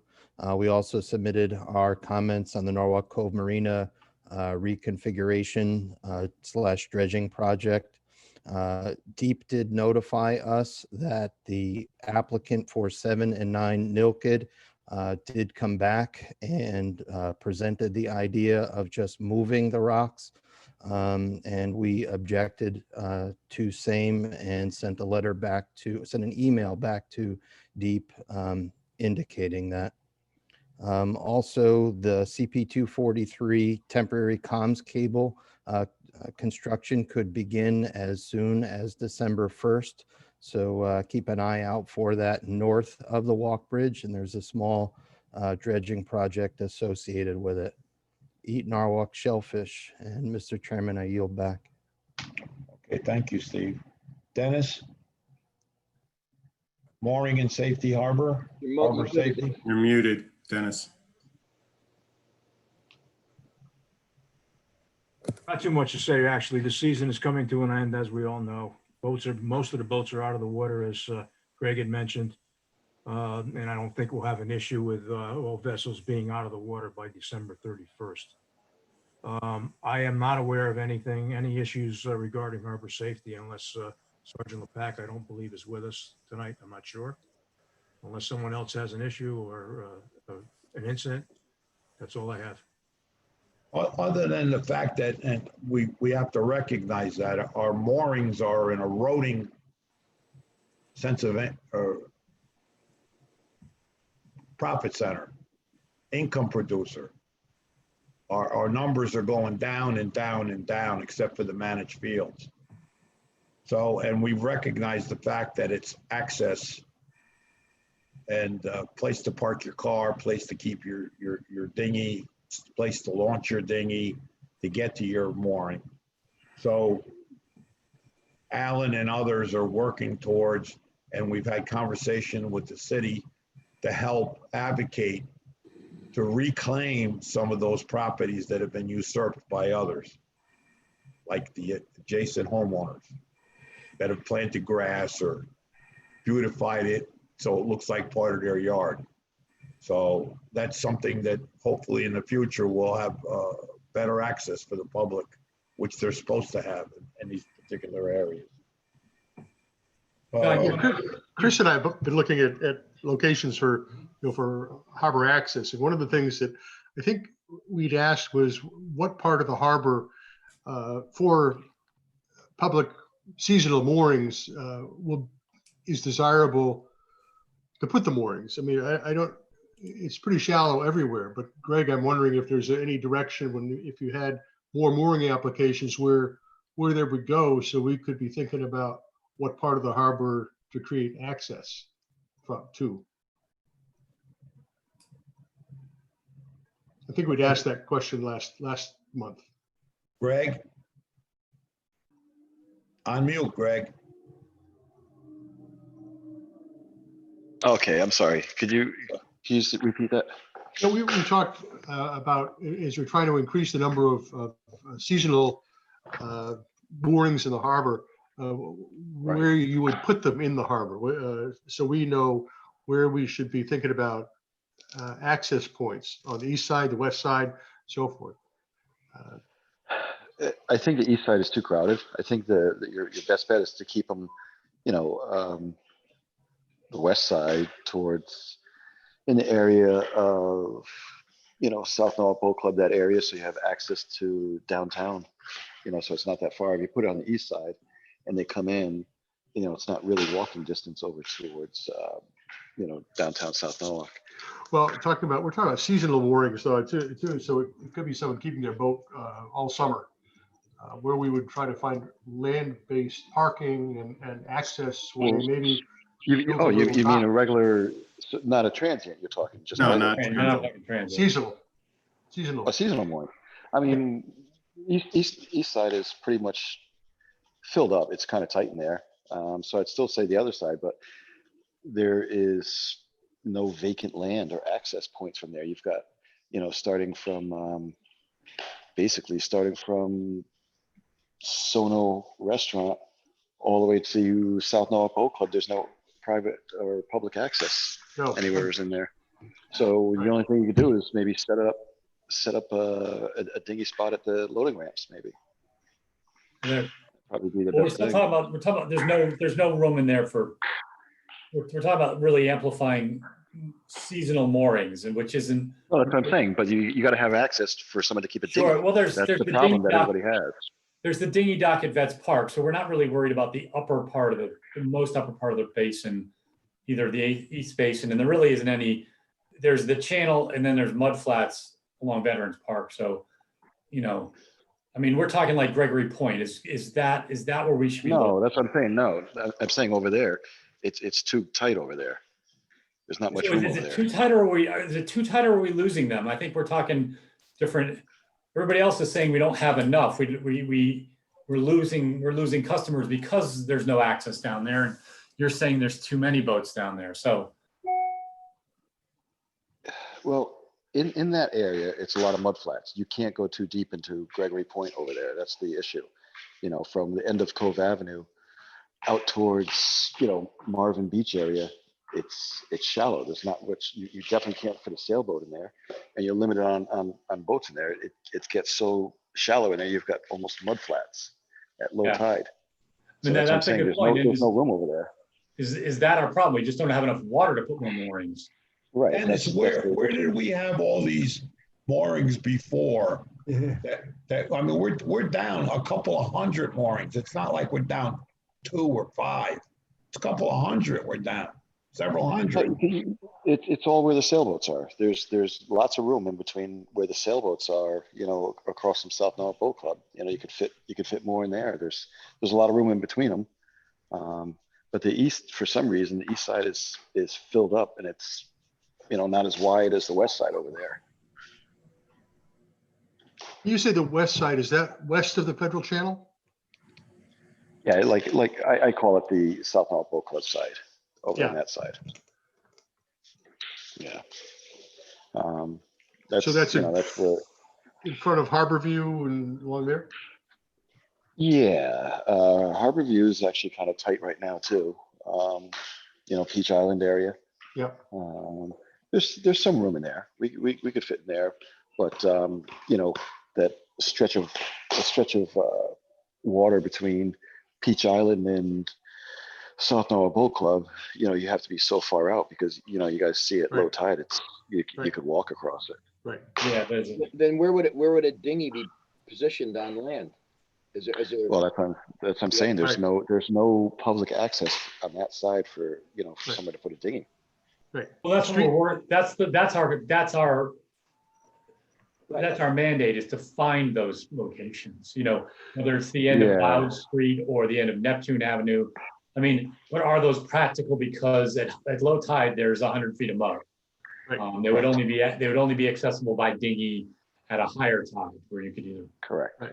Right. Which is possible because some of those moorings might not. Your boat might be scraping the bottom at high tide, low tide. Exactly. As I said, the only water you really have is Harbor View or around Peach Island. That's your only depth in there.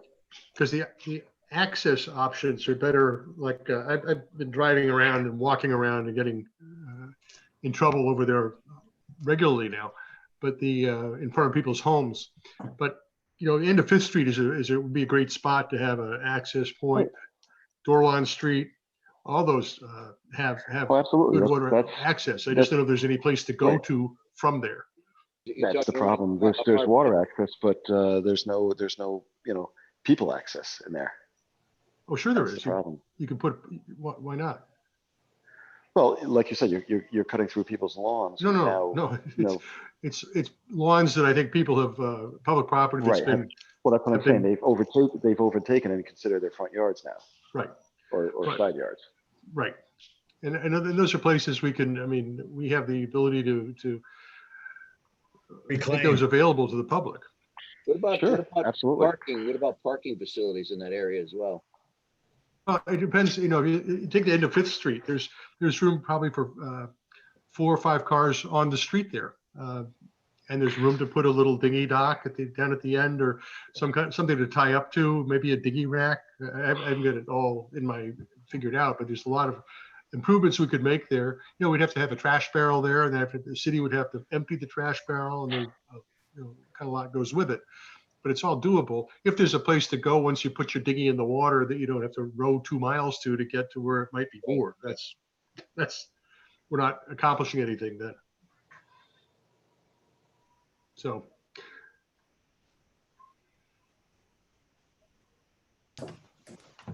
anything on so you're saying we're very crowded on the east side up in that Marvin Beach area too? Well, it's not so much crowded. It's crowded down by like Blooms in that area. Yeah.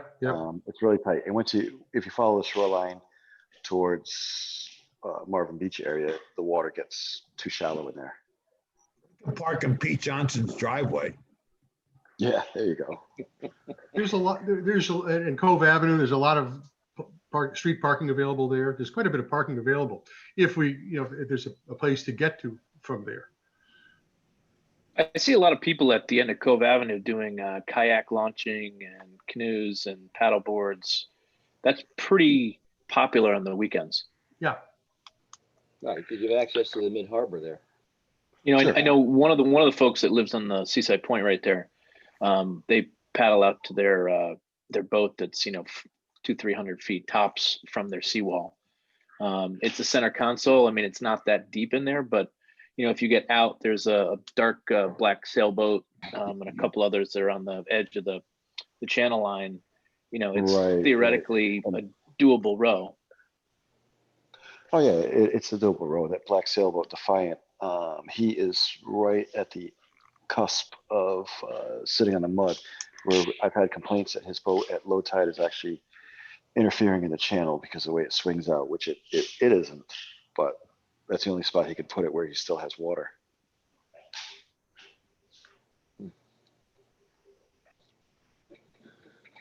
Okay, moving right along. If there's anyone from the public, this is the public comment period of our meeting. Anybody from the public who would like to speak? Not hearing any. Let's look at the minutes that John sent. I know, Pinto, you sent some corrections in. Excuse me, John, there is a hand up, so the moderator will have to recognize that attendee publicly. Okay.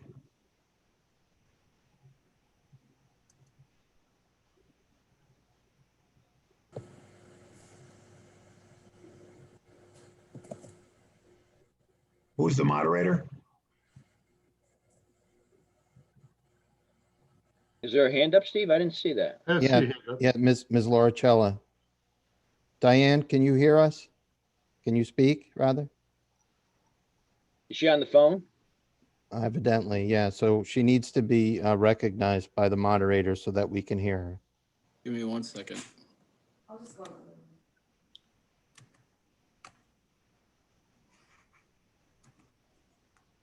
Diane, is that you at the call-in you hear us? 9502? There she goes. There she is. All right, she needs to be, you got to unmute now, Diane. There you go. Hi, can you hear me? Yes, we can. Hi, good evening. I know you've had a meeting for 2 hours. I won't be very long. I just had 2 bits of information. One piece of information I think the Harbor Commission will be interested in, and then one request.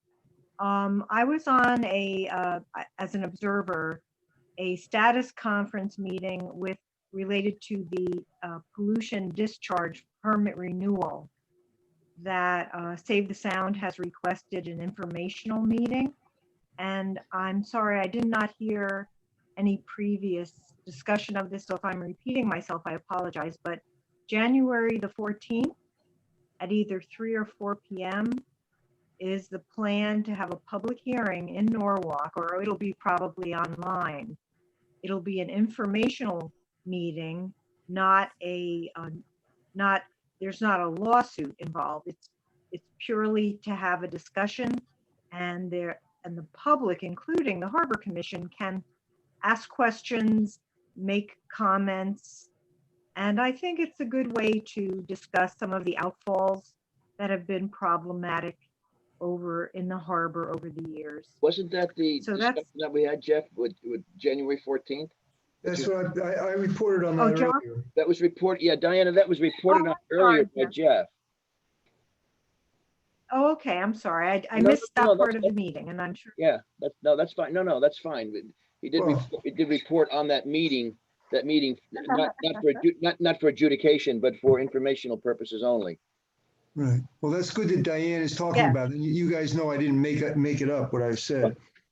You mean as yeah, that's right. I'm just checking. I'm verifying Jeff's report for you. So the second thing, and the second thing that I want to speak with the chairman about after this meeting is, I would like to help organize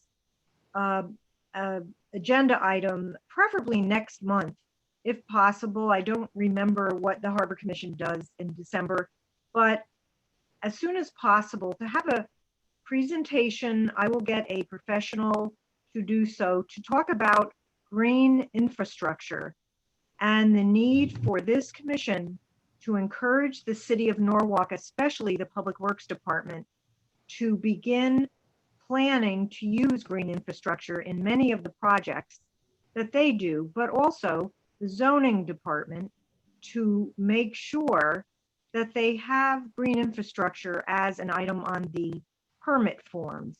Because right now it's not being done, except unless the applicant puts it in. On occasion, the public requests it, but it should become a regular part of business. And it would help, we would define what green infrastructure means, the different kinds of green infrastructure, how they actually at times save money on a construction development, its benefit to the water quality and temperature, and at times quantity throughout the water.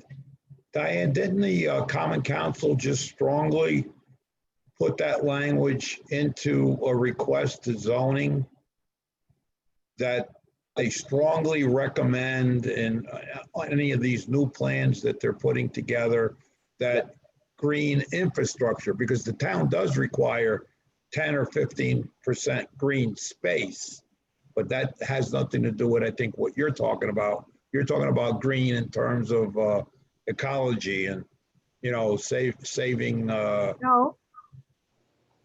Well, I'm, John. Okay, what the council requested was kind of misinformed by Mr. Kleppen. I had lobbied the council to request the zoning commission, this was a month or two ago, maybe 2 months ago, to add a need to include green building design and green infrastructure as a method to request of their permit applicants. Okay, Mr. Kleppen kept is ecology, right? Yeah. Saving and no, it's green building design means that mostly energy. Right, that's what I'm talking about. Efficiency, using. Right. Yeah, not ecology per se, although they could add green roofs, but that's still mostly a construction building measure. But for green infrastructure, I'm speaking of ways to capture stormwater in methods that are not just below ground in engineered pipes and storage tanks that still can be and should be used at times, but it offers. Would be like rain gardens. Yes. Yeah. Diane, I thought that was so the East Norwalk transit-oriented district in that document they had. I thought I saw, I guess they wanted a proactive approach to, rather than mentioning that to them, that they would automatically put that into their documentation for building or any construction. That was my understanding. Yes, John, I was the proponent that kicked that off, and luckily enough, and the council, I was very pleased that David Huvelman, District A council person, wrote the resolution, but it's only for East Norwalk's TOD plan, which is a very limited area. Okay, that's where I saw that. Yeah, exactly. But I believe this should be citywide, and I do believe over time it would be, but it's happening so slowly. Time is short, as we all know, life is short. So I thought that this commission, of which I was once a member, would be a wonderful proponent to initiate and advocate for, where possible, green infrastructure. The city of New Haven is doing it, other cities in Connecticut and beyond in other states. And I know of some, Deep requires water recapture and to keep it on the property to go into the aquifer. And that's with using a Cultex system or some sort of drainage capturing system.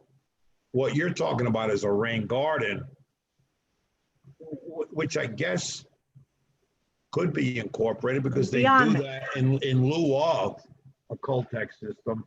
In a lot of the municipalities, they're doing it. But I don't know. I mean, that's a broad stroke scenario. But you're saying, I don't know how we could advocate it because it doesn't necessarily mean along the harbor. Well, I'd like to make a presentation. I know professionally that one of the main reasons we got an F in the Save the Sound report card is due to polluted runoff. And there are many methods beyond rain gardens, John, that you can clean up the polluted runoff and clean up and cool down the temperature there through more than just rain gardens. There's a lot of different ways. So I thought if I could have I'm going to get a member of another city who has done this. It's beyond rain gardens. It's not just rain gardens. There are many other measures. And just as a kind of a potpourri of things that could be done, and then we'll begin the discussion. And possibly there will be opportunities next year in the larger developments and some city schools and developments that will help promote this. And there are also, the other reason I'm bringing it up is there will be, especially with the new administration federally, there will be monies available for towns that incorporate green infrastructure in their project. So I just wanted to have like 15 minutes, a half hour, 15 minutes, 10 minutes. We could talk after tonight, John. I do think, yeah. I don't know, with all the heavy lifting that we have, with all the stuff that's going on between the DOT, Eversource, and other projects within the city, we've been pressed for time quite a few times. Jeff, you want to weigh in, please? Diane, why not start out with the Water Quality Committee first? That was going to be my suggestion. And then, you know, I hear what she's saying. And does the city have a stormwater? Don't they have a stormwater manual? Is that adopted that would include such things as such measures as you're talking about, Diane? Yes, there is, but it's updated and does not. I have looked at some of our latest stormwater projects due to flooding, especially, and it has been very difficult. I'll be politic here, to get green infrastructure to be included in certain sites, or even the hundreds of thousands of dollars that our city is paying for current flood projects. No green infrastructure at all. And the thing is, I have brought it up to the Water Quality Committee, and I will bring it up again, but it has fallen by the wayside. But I just feel in a parallel universe. Now, Joff, if you and I could talk, and I would love the Water Quality Committee to actually put it on the agenda, but I know that the Harbor Commission regularly reviews permits and has great influence. Water Quality Committee has influence when they address certain things, but it's really to the Harbor Commission. So I'm just trying to follow through this structure that we are part of. There are other departments as well that need to begin thinking along these lines, and I think they will. It's just they haven't to this moment. So Diana, that's why I thought. Diana, could you give us an example? As the Harbor Commission, during all the applications that we've reviewed, we've always actually made recommendations as far as, you know, making sure that water runoff is handled in an expeditious manner, best management practices, et cetera, rain gardens if necessary, flowing of rainwater off roof through various types of rain gardens, Coltech separators, plants that are specifically designed for mitigation. Yeah. So give me an example of what other that the Harbor Commission perhaps could address as far as these green infrastructure. You're talking about infrastructure or structural design. I mean, because that's something, Diane, that the town or the wetlands already mitigates that. People, when they go in to get a sign off, if they're next to the water and there's runoff or there's different kinds of, they have to put in different kinds of plantings to mitigate any runoff and purify the water. The effluent that comes up. So we have that in place, that not in place, but we have those recommendations that we bring forward to the applicant. Well, green infrastructure is more than just some plantings. If there's many methods, including, just as an example, the pervious surfaces, of which we all know the right. right? Uh, And that would go along with decreasing impervious surfaces, which we certainly recommend. And the state already has a mandate through DEEP for the recapture of all that water. They want that going back into the aquifer. Right, but there's different measures that are not being used. So the main point I'm bringing up tonight, and I don't want to keep you guys any longer, is because of the fact that people are rarely utilizing all the different measures. For instance, as an example, the mall, all right? So of course, the mall had to have zero discharge off their property, so they used traditional engineering. So I and some others recommended a green roof. Now that is not a rooftop garden where they have a bar. A green roof includes succulent plants that help remove the runoff and also cool down stormwater, etc. Don't even talk about that mall, because the mall, they never even came to us. That's right. They totally bypassed us That's altogether right. against every rule, regulation, Yeah. and in the whole city. They had a pass from the city itself. Oh my, I didn't know that. Well, anyway, that was just one example. And even where they allowed drainage into the harbor. Wow. Well, the thing is, anyway, there's not a coordinated effort. It's in a piecemeal fashion. And I do believe that people are starting to become more aware. It's more popular to talk about these kinds of notions and measures, and other towns are doing it successfully, and they're capturing federal dollars that we could be getting as well if we would have a focus on it. And every department in the city should, opinion, offer or support green infrastructure blended with traditional stormwater construction. I'm not suggesting that's the only way to go, but I rarely see it happening. And like, for instance, on Colonial Village, there was kind of a token rain garden, and there was pervious surfaces where the cars parked, and I was pleased, but it was really just a tiny percentage of the total project. It's mostly buildings. So anyway, it's just it would be like a very short, even 10 minutes, just a slideshow or a slideshow of what New Haven's doing, something like that.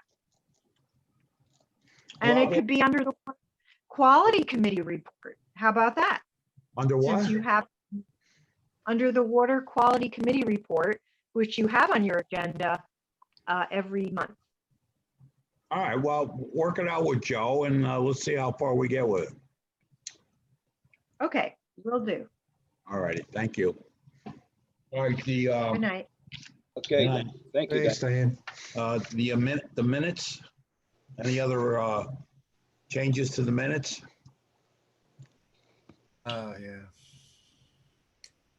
Seeing none, can I have a motion to approve the minutes Well, I don't know. Well, I made as comments. amended?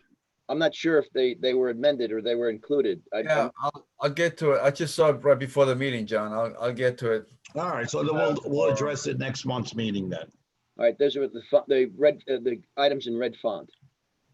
Okay. Yeah. All right, can I have a motion to adjourn? Motion to adjourn. And does anybody else have anything else to say or want to bring up any other topics of concern? If not, John, you did mention earlier about the street end thing. When you alluded to working with Jessica Casey and DPW and planning and zoning, was that about the issue of street end use for mooring fields, or is that another topic here? Yes, no, we just, Alan and I happened to be on a conference call with Jessica Casey regarding the transfer of the treasurer stuff that Alan has agreed to take over. So when we got into that conversation, it expanded to other issues, and Alan expressed the fact that, you know, he was waiting for various departments to get back to him and you. Yeah. And they hadn't, and that she was going to help advocate for it.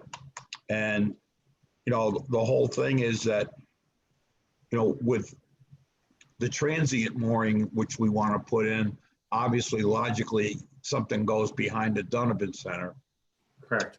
for those moorings. But if we have a consistently eroding mooring base, something's wrong with that picture. And it's obvious that it's access and accessibility. Agreed. So yeah, just keep me in the loop. I have some calls into DPW to people that I know, and I haven't, and I don't even have their number. I had to go through the main number, and I haven't gotten any calls back. I don't know if they're getting my messages. Well, just vice versa. Keep Alan and myself informed, and whatever we need to do to advocate. And again, we kind of have Jessica Casey in the loop a little bit right now too. Well, sure. If Jessica can set up a call for us, I'd be more than happy to participate. Yep, for sure. Great. All right. Anything else, guys? If not, nice meeting. Thank you. Happy Thanksgiving, everybody. Thanks, everybody. Thank you. Thanks, everybody. Did you want, Jeff, did you want to give us an update on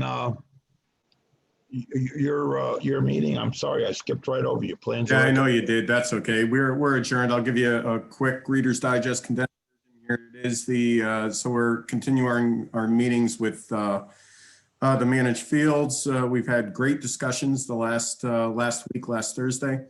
I am going to, as John, you saw, and the other guys on our subcommittee, Dennis and Alan and Matt, I've shared the plan. I plan on getting a recommendation by the first full week in December to the commission so that we can review it. All right, then one other thing that I neglected to bring up was the state of the harbor. Yes. Yes. I mean, my suggestion would be based on the climate such as it is, just to let it go this year. But I serve at the pleasure of the commission's desires. John, Mr. Stedman. Could we talk about still though having the Donovan Award for this year and consider honoring Tony? Absolutely, no question about that. That would be Pinto's committee, and we can do a vote by email. I don't think there's any issue with it.